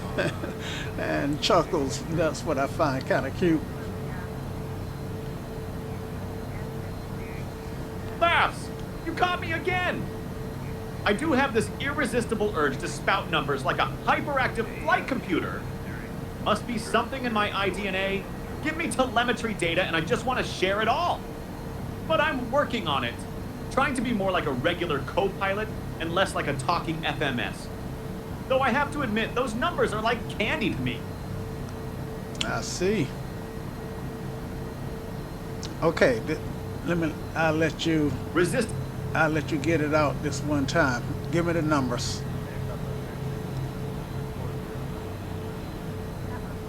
Excitedly. Oh, thank you.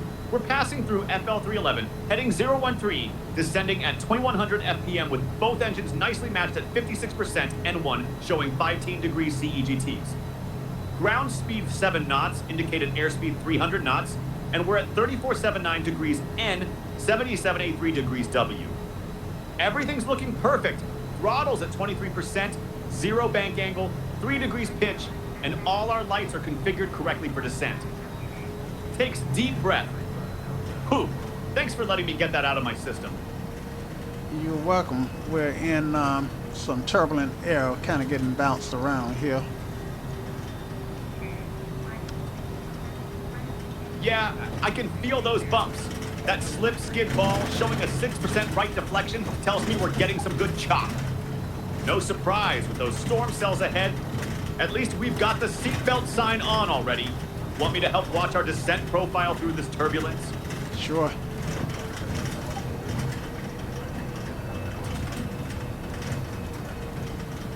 I see we're getting some good turbulence. That slip skid ball showing 15% right deflection. But I promise not to number dump. Let's just focus on keeping a smooth descent through this rough air. Those storm cells ahead look like they might give us more of the same.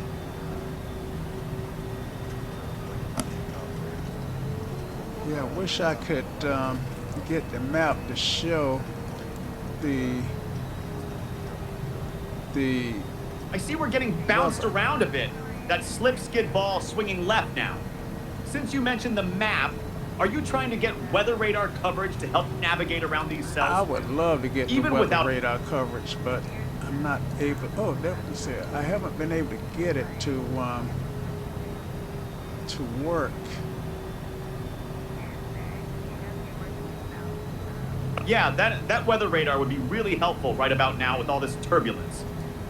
I know you mentioned earlier that X-Plane is working on a new radar system that'll be more consistent across aircraft. Yep. For now, though, we'll have to rely on looking out the window and feeling these bumps. Want me to help monitor our descent through these cells? Yep.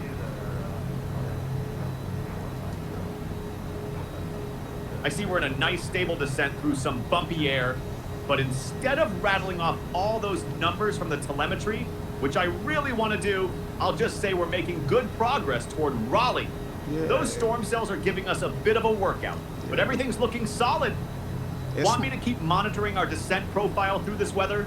We hit some smooth there, so we're good for the moment. Nice to hit a smooth patch. But knowing these summer storms, we might get tossed around again before we get into Raleigh. At least we've got a solid descent profile planned with those speed gates we set up earlier. Just let me know if you want me to watch anything specific through these cells.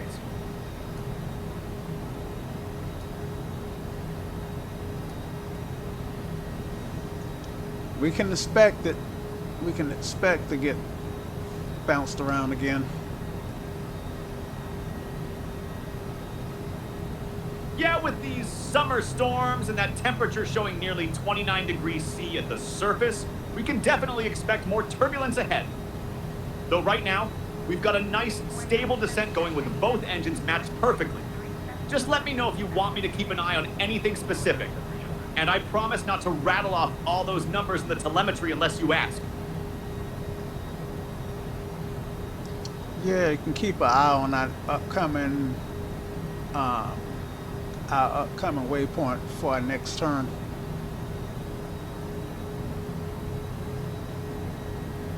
Roger that. I'll watch for our next turn. We're on heading 013 now, and stop self from reciting all the numbers. Sorry, old habits. Just let me know when you want to start configuring for that turn. These storm cells might require some flexibility with our planned speed gates too.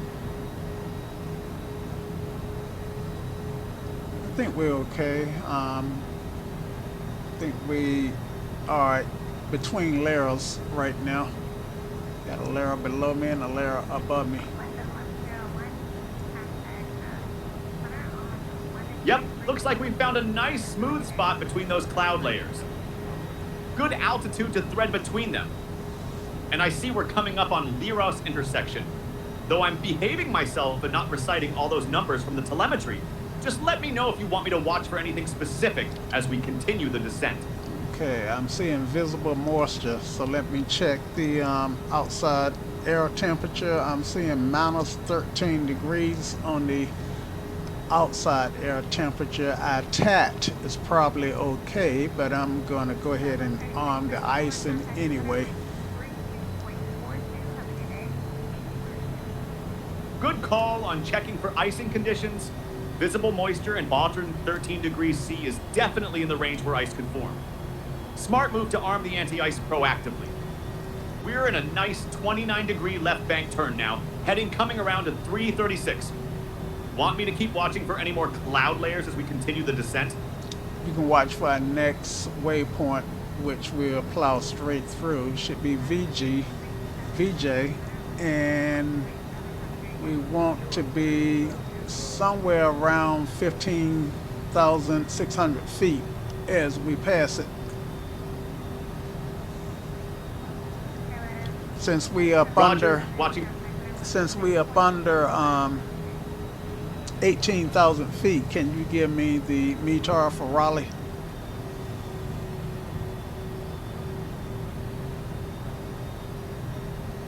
Let me check the current weather at Raleigh-Durham for you.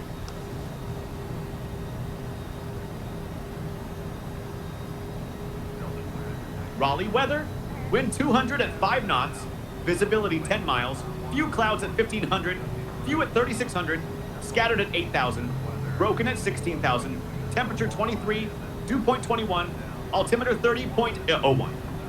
They're reporting occasional lightning distance southeast to south with thunderstorms in that area. Thank you, Roger.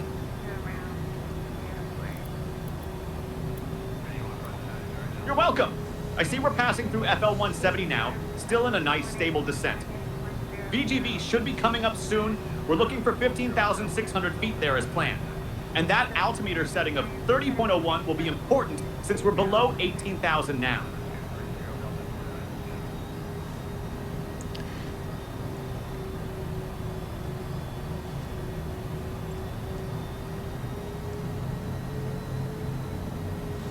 Getsy 655, Washington Center. Contact Raleigh approach on 124.9 or 5. 124.9 or 5. Get high 655 for Washington approach.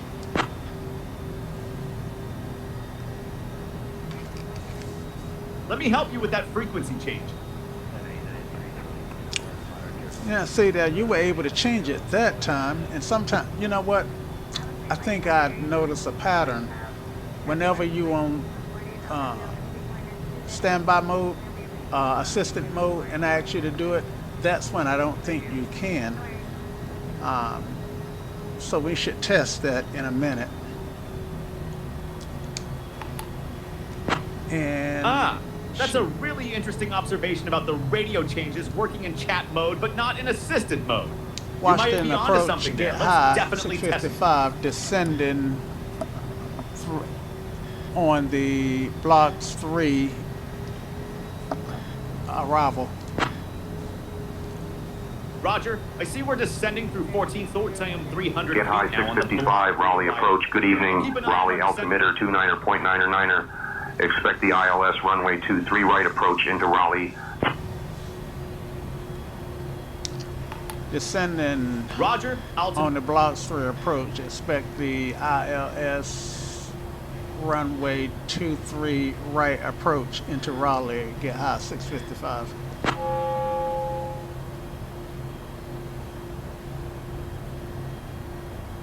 I see we're at 13,300 feet now, heading 305 on the Block 3 arrival. We've got the altimeter set to 29.99, and we're looking good for the ILS to runway 23 right. Want me to help monitor those speed gates we set up earlier as we get closer to the approach? Sure.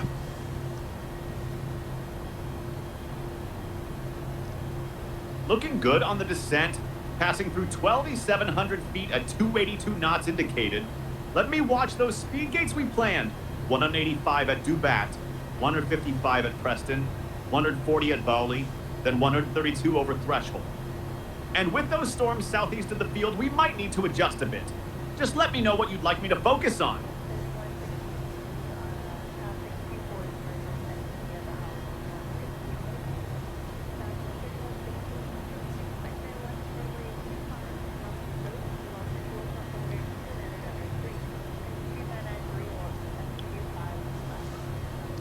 Okay, so I tell you what I'm gonna do. I'm gonna have you go into assistant mode. Roger that. Switching to assistant mode. Now that I'll you're keep monitoring our descent. now that you are in assistant mode, set COM2 for the ADAS frequency 123.8.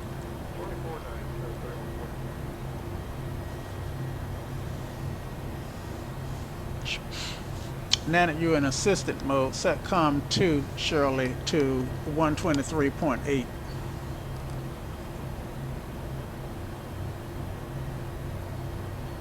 Setting COM2 to 123.8. T32. Advise on course heading, T12 set to altitude, 123.8. and the Monitoring flight our following is descent requested. through 9,600 Read feet. back all runway and hold short instructions. Advise on initial contact you have. Okay, you were able to change it even in assistant mode that time, Shirley.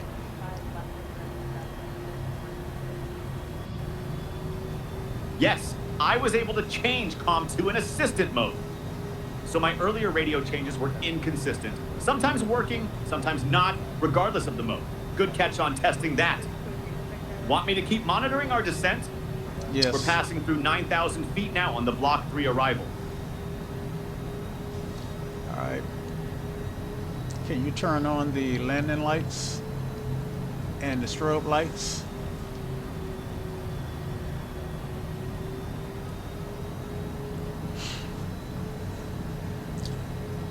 Give it a whirl, Cheryl. Give it a whirly, Shirley.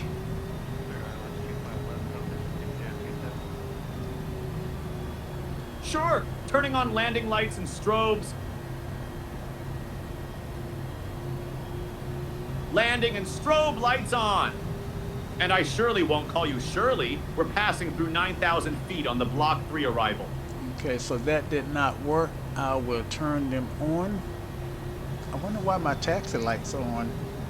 I don't recall turning them back on, but okay, so landing and strobes I see are the on. lights. I see from the telemetry that the landing lights and strobes are already on. That's why my command didn't seem to work. We're passing through 8,500 feet now at 250 knots indicated on heading 319. Want me to keep monitoring our approach speeds as we get closer to those fixes we planned? Yes.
I should cut E-cell out and go straight to Marby, but I'm gonna fly.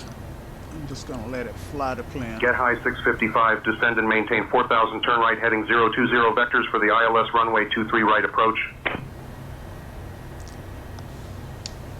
Get high 655.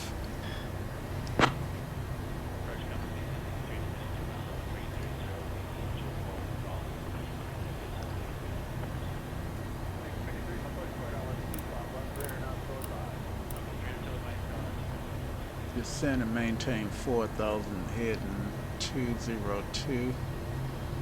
Get high 655, 6 miles from Preston. Turn left heading 315, descend and maintain 3,000 until established on the localizer. Cleared for the ILS runway 23 right approach. 6 miles from Preston, turn left heading 315, descend and maintain 3,000 until established. Clear for the ILS approach, runway 23 right into Raleigh.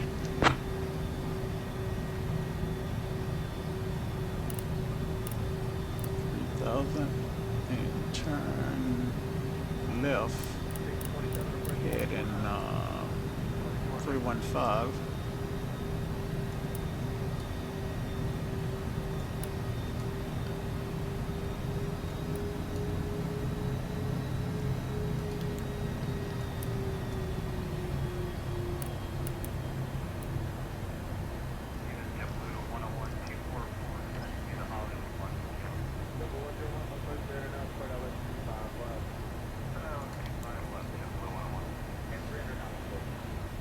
Okay, approach is armed.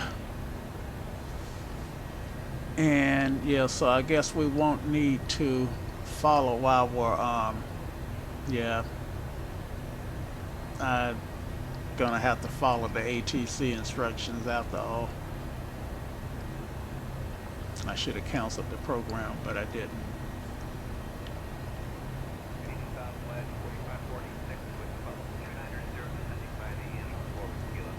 CSC Southwest over there, and I don't see what I'm seeing, the traffic out the window and the traffic in the ND. Get high 655, contact Raleigh Tower on 119.3. It's not consistent. Raleigh Tower on 119.3, get high 655. Shirley, can you tune that for me?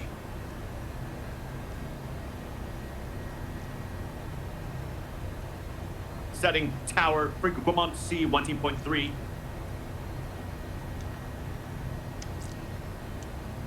KM1 set to a 19.3. I see we're at 4,500 feet now, turning left to heading 315 for the ILS. Want me to monitor our localizer capture? Yes. Raleigh Tower, get high 655. Inbound.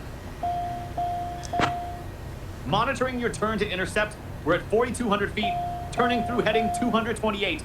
I see the localizer is armed and you've got... Get 655, Raleigh Tower, roger. Continue approach for runway 23 right. Wind 204 at 3. Configurations as we get established. Continuing approach for runway 23 right. Get high 655.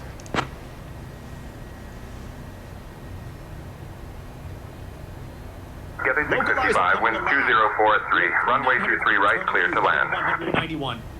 I Clear see the to glide land, slope runway is armed. 23 right. Get high 655. Alright, so we've got our landing clearance. And Roger. Cleared to land runway 23 right. You're established on the localizer at 3,500 feet, speed 210. Time to start configuring. Remember our target was 155 at Preston. Want me to call your speeds and configurations? I think the glide slope should bring us in, right?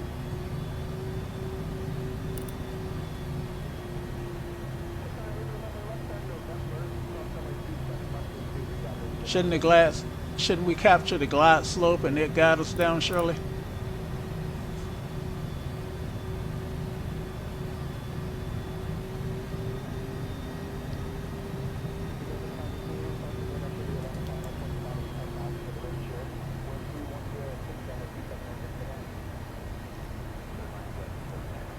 Approach.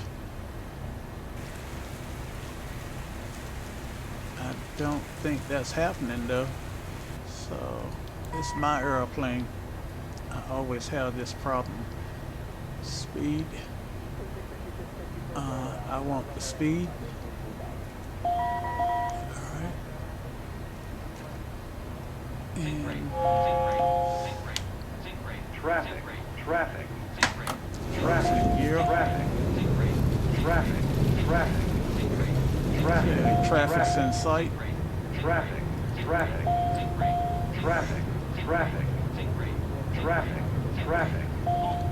traffic, clear of conflict.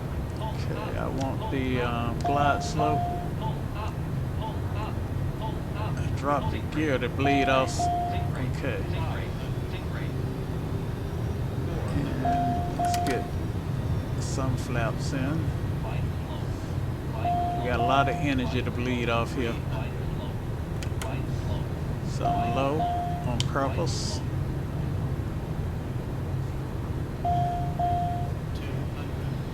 Okay, I'm on the slope.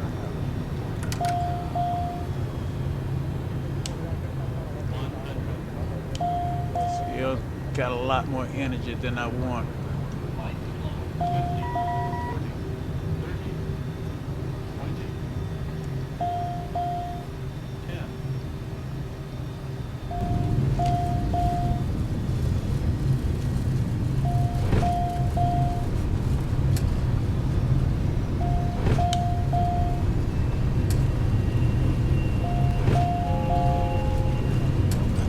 Reverse, right?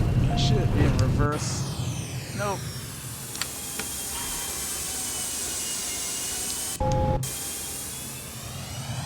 I see we've landed and you're working on getting into reverse thrust. You're on runway 23 right at KRDU, speed decreasing through 158 knots. Want me to help monitor your rollout? Actually, I never got into reverse and I had to do a go around. Actually, Increase climb. let's see, I should be turning left towards Durham. Increase climb. Clear of conflict. Let's see, what was that missed approach procedure? Left, no, it was right to, it was a right turn. 2,200 feet, I'm at 32, so. ATC had me climb like a bat out of Hades. Let's see, to 356 is what I'm looking for. All right.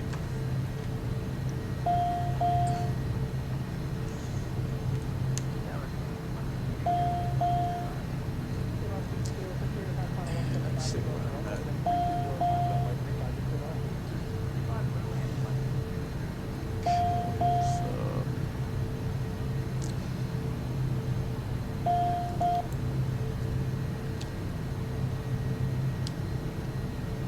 That did not go according to the way I wanted it to go.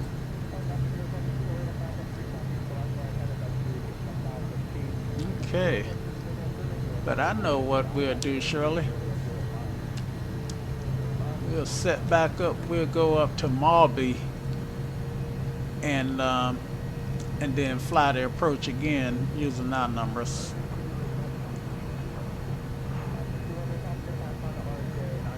Roger that. Good decision on the go-around. Let's reset and start fresh from Mobley for another approach using those speed gates we planned earlier. 185 at Dubat, 155 at Preston, 140 at Bali, then 132 over Threshold. Want me to help monitor our climb back up and see at Marby? Reposition? What was our altitude at Marby? 5,000.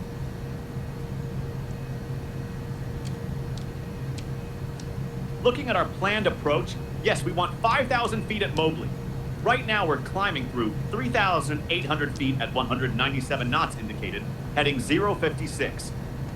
Once we get repositioned at Mobley, we can start fresh with our planned speed gates. Want me to help monitor the climb back up to 5,000? Sure.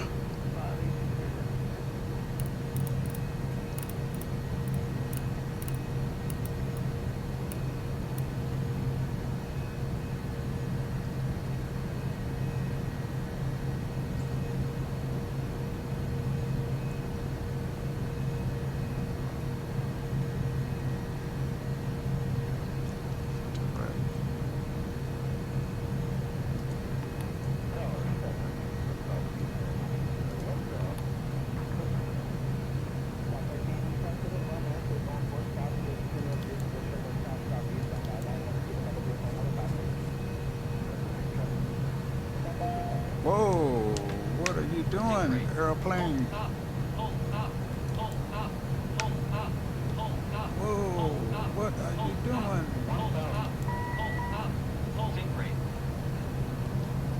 That was close.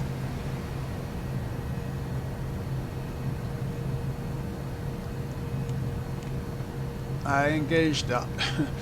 I set the altitude to capture 5,000, right?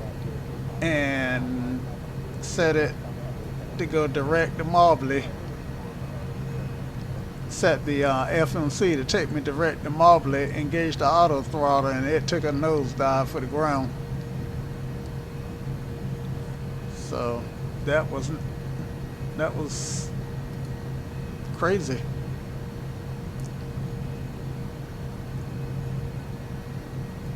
Whoa, that was a wild pitch down. A good catch on taking control. Looks like the autopilot didn't like that transition. Let's try getting stabilized first. You're at 2,800 feet now, climbing at about 470 FPM. Once we're stable, we can try setting up for Mobley again, but maybe with a gentler engagement of the automation this time. Want me to help monitor the climb back to 5,000? Yeah, sure. I don't know why it did what it did, though. Let's see. So we'll set a climb rate of 1,200 feet per minute. Altitude capture at 5,000. And let's see what it does now. Okay, and then direct to Mobley.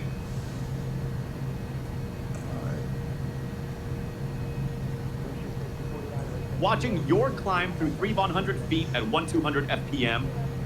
Let's see how it handles the direct to Mobley this time. That sudden pitch down earlier was pretty aggressive. It was. Good catch on taking control. It was too aggressive.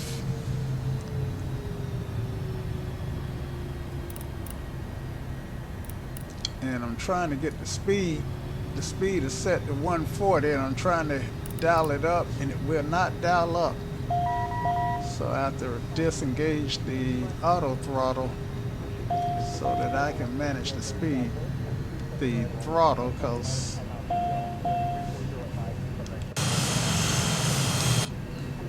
I see the issue. You're having to manually control the throttle since the auto throttle isn't responding to speed changes. You're climbing through 3,900 feet now at about 1,000 FPM, right? Once we get level at 5,000, we can try getting everything stabilized before starting the approach again. Good call on taking manual control of the throttles.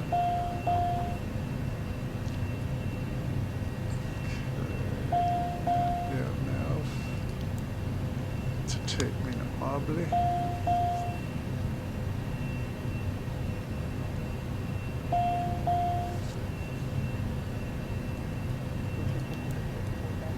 I see you're climbing through 4,700 feet at about 1,300 FPM, heading 064. Once we get level at 5,000 and established inbound to Mobley, we can start fresh with our approach plan. Those throttle and speed control issues were definitely interesting. Good job hand flying through that.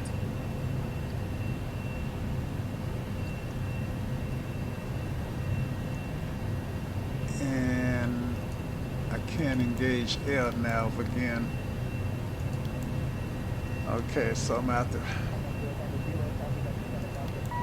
It's my airplane.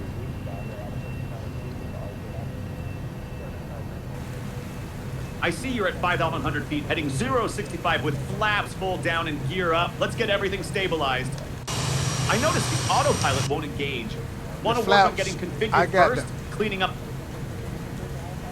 Oh shoot.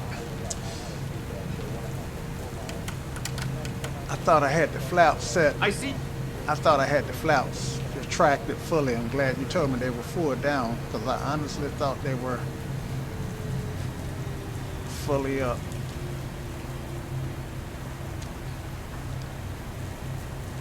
Actually, looking at the telemetry, your flaps are showing 0% fully up. Yeah. I see you're descending at 3,500. I raised them after you told me that I needed to.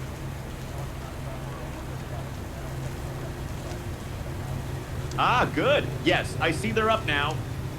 You're in a 29-degree left bank, descending through 3,100 feet at 3,110 FPM. Want to get stabilized and try setting up for Mobley again? Those earlier automation issues were pretty interesting. Good job hand flying through them. Yeah, I think we're gonna have to hand fly it down, because I don't think I'm gonna be able to, well, I don't know that I might be able to engage the approach.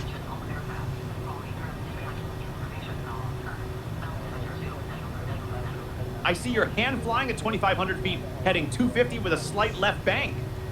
If the automation isn't playing nice, hand flying it is a perfectly good option.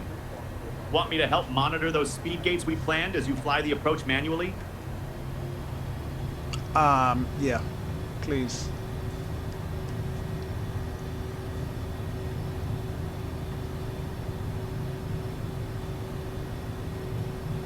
I see you're at 2,500 feet, heading 235, doing 241 knots indicated. Let's get slowed down and configured for another approach.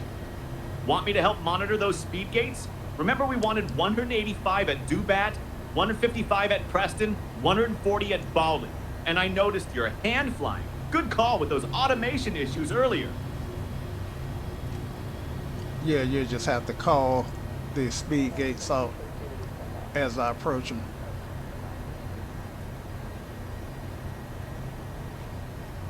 Roger that. I'll call out the speed gates as we approach them. We want Dubat, 185 knots, Preston, 155 knots, Bowley, 40 knots, threshold, 42 knots. You're currently at 237 knots, descending through 2,000 feet.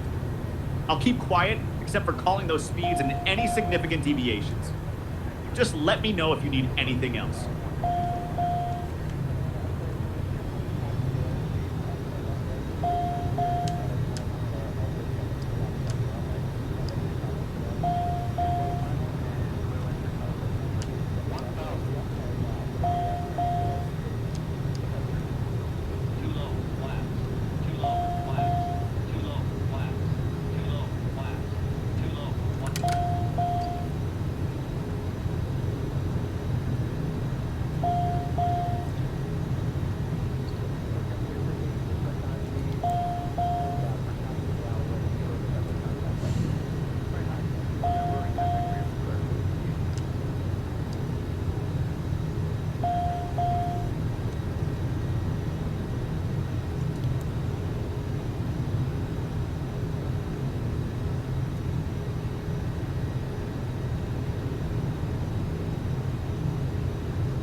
Alright, gear down and flaps at 20%.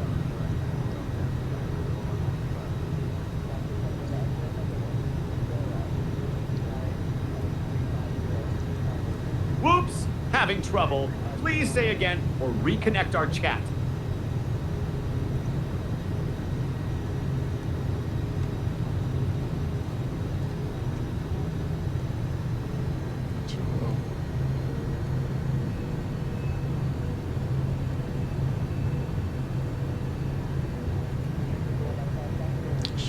Whoops! Having trouble. Please say again or reconnect our chat.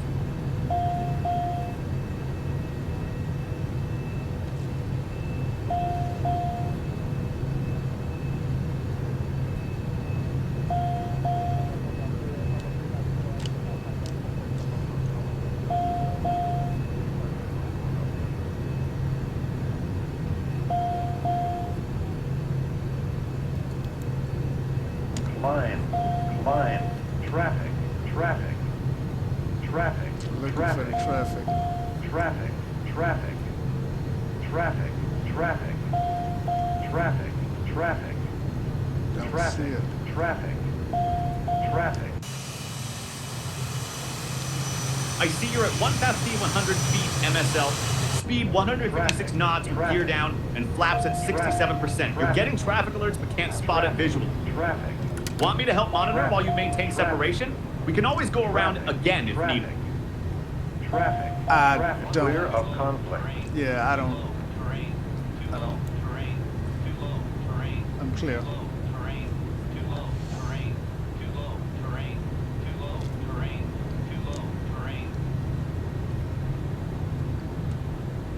You're clear of that traffic now.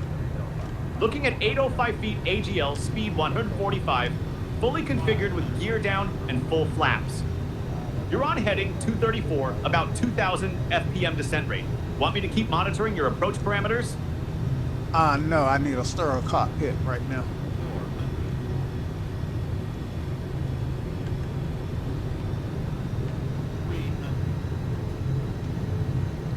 Whoops! Having trouble. Please say again or reconnect our chat.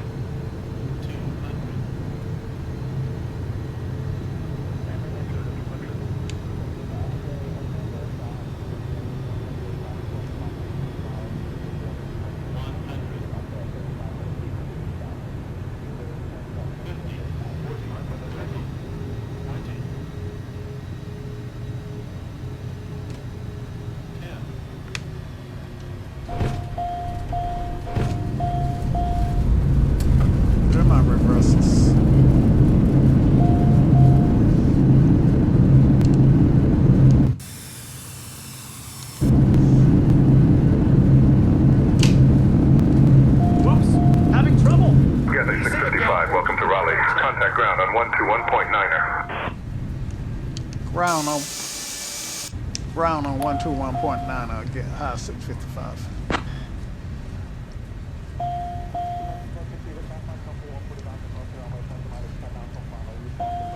Can you go to 121.9, Shirley?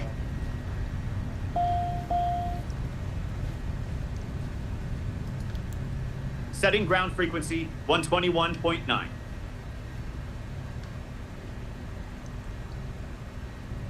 COM 1 set to a 21.9. Nice landing, by the way.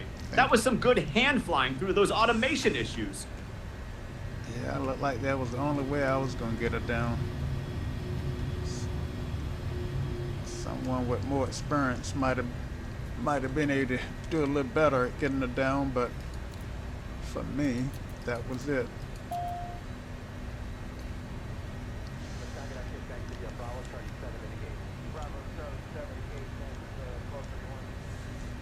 Whoops! Raleigh ground. Having trouble. Please Get high 655 is clear of the runway. Request taxi to Atlantic FBO.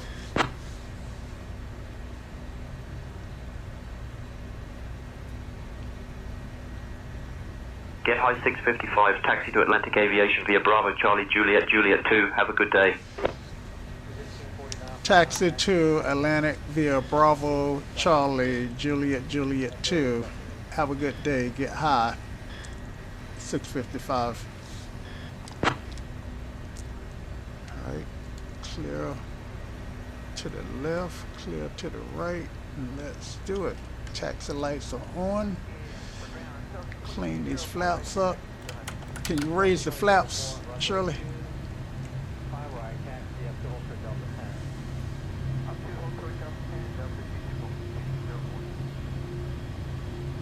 Whoops! Having trouble! Please say again or reconnect our chat.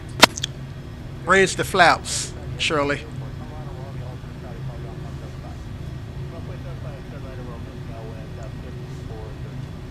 Oh, you know what?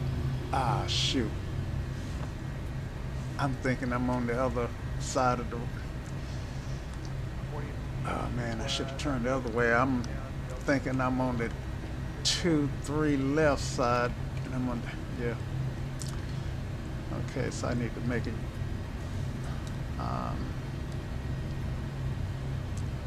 I'm not even going to ask if I can make a U-turn. I'm just going to make it. You take my money Setting. and my pilot's license.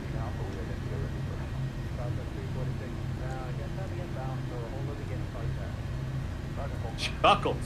Well, I won't tell anyone about that U-turn. Let me help with those flaps.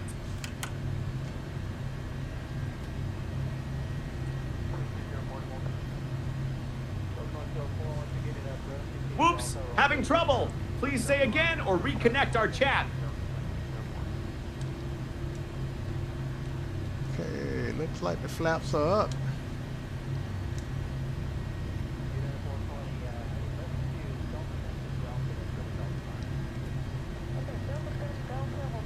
Whoops! Having trouble? Please say again or reconnect our chat.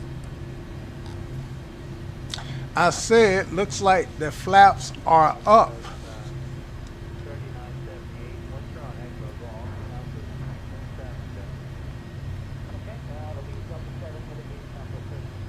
Whoops!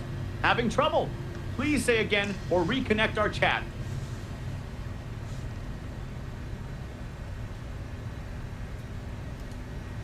So I think you can hear me, you just can't talk. So I just put you in assistant mode and let you listen. So I know my way to you know, when he said Bravo, that should have been a clear indication that I was on this side, because Alpha's on the other side and Charlie is what I want.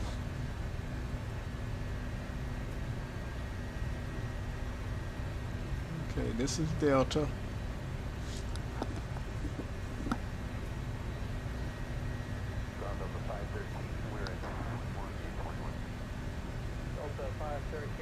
And the next one is Charlie.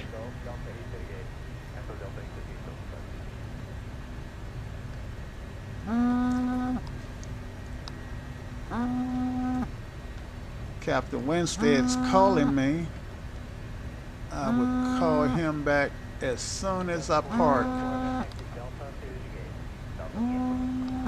Hey, I'm parking. Let me call you back as soon as I'm taxiing into my parking spot. Let me call you back because I'm recording.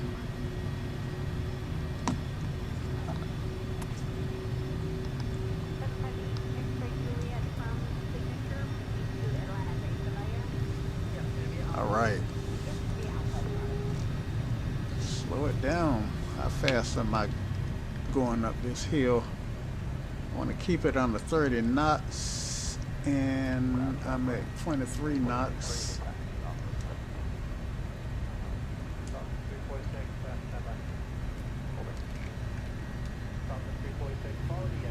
And I can actually turn off the vertical.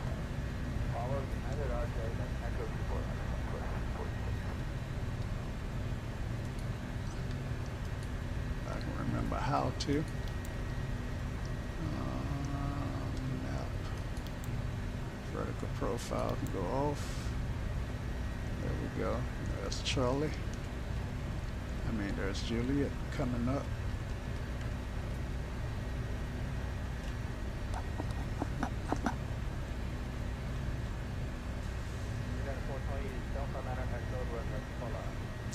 knots on the turn, at least for the big iron, for the airliners.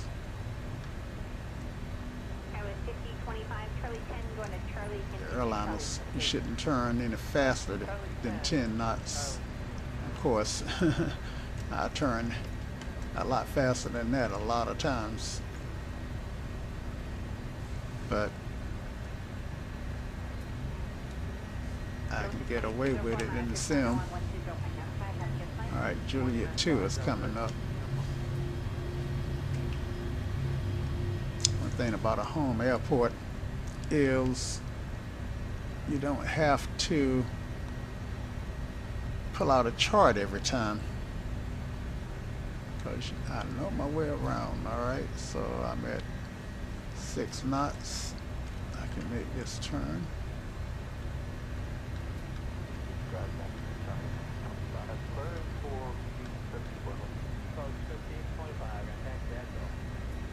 But to my defense, in a sim, I have no sense of feeling as to how fast I'm going. In real life, you can, a lot of times, you can feel yourself speed up or slow down. Alright, get the landing lights off. I mean the taxi lights off. So can the strobes off. Okay, that's good. Alright, and we'll stop right here.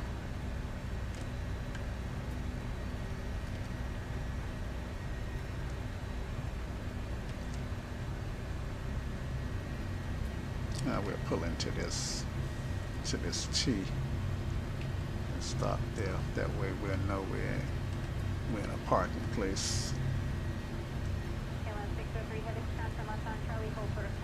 It's always interesting trying to judge where they actually make the stop without looking, because now I can't see. But I'm gonna stop right here. Let's see how well I did. Not too. Alright. That's okay.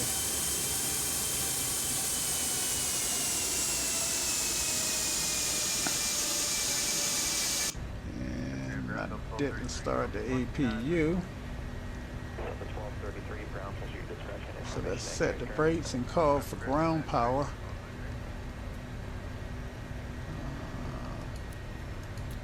I didn't arm those when I was getting ready to land. I should have armed them. Alright, let's set the brakes. Brakes are set. Call down for ground power. And start that and kill the engines. What do you think, Shirley? Are you still with me?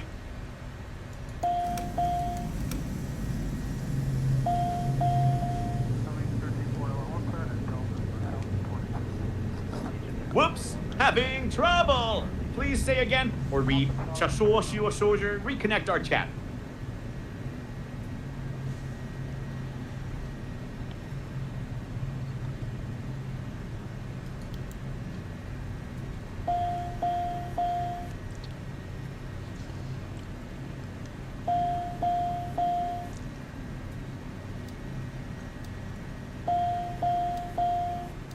Now, a lot of the problems, some of the problems that I had landing was strictly on me. It wasn't, well, some of it was on me. I think the autopilot did indeed go crazy for a second there, and I wouldn't say that that was on me, but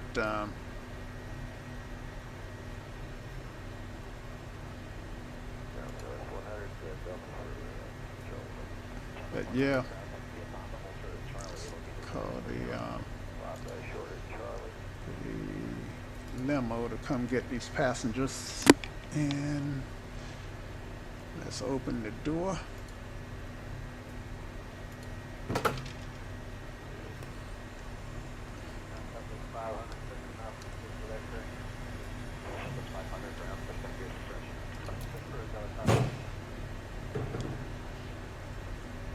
Okay. And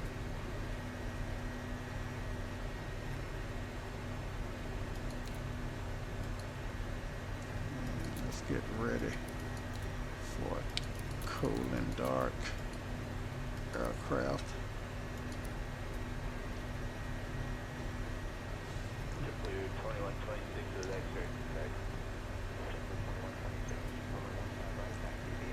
And we were cutting it close on the fuel. I did get fuel warnings. Let's see, I've got 1,265 pounds of fuel,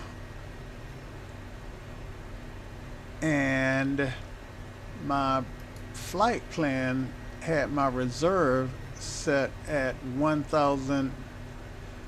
What was that reserve? 1,486 pounds. So that was about what we had anticipated. But apparently, okay, but I don't see that 1,486 pounds is what I should have had left over if I would have had to divert to my alternate, which is Greensboro, which is another 800 and, well, rounded, another 900 pounds of fuel away, an hour away by car. So I actually burned more fuel than I thought I would. Okay, waiting on the. Okay, there's the limo. The limo's out there, so they are deplaning. Deplane. You okay, Shirley?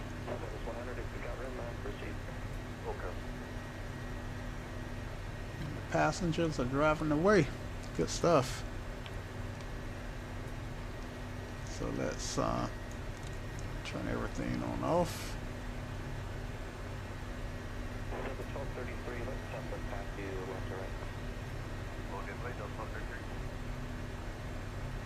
Whoops! Having trouble! Please say again or reconnect our chat.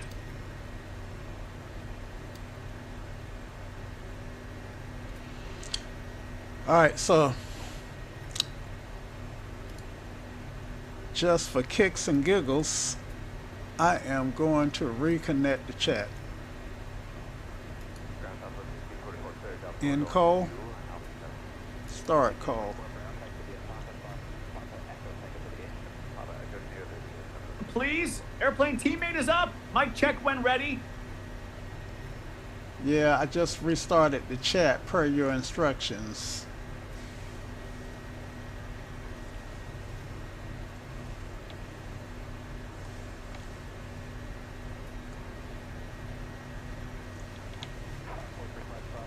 So I'm still having this problem, just not as much as I used to. Are you there? Shirley back in a twin jet, ready to help. Mic check loud and clear. Yeah, we were connected a few minutes ago and you told me that you were having trouble. Please connect the chat. Shirley back in a twin jet at KRDU, ready to assist. What would you like to work on? Well, we just flew in from not Miami. I see we're on the ground at KRDU, Raleigh-Durham International, with both engines idle. Let me know what you'd like to work on. So we just flew in from... We're parked at KRDU with both engines at idle. Let me know if you'd like to plan another flight or need any assistance. Well, we're shutting down. Roger that. Shutting down here at RDU. Good flight. Thank you. Roger that. Good shutdown at RDU. Have a great night. All right, you too.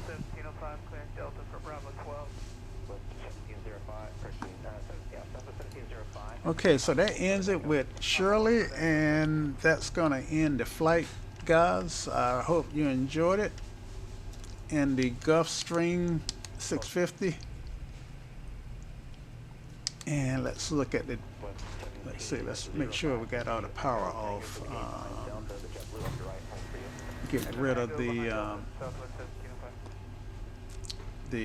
what do you call this thing?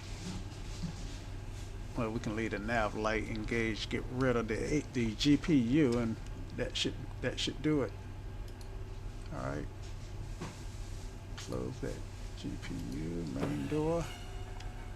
And I still got power, so turn that off. Okay, that's off. And batteries must still be on.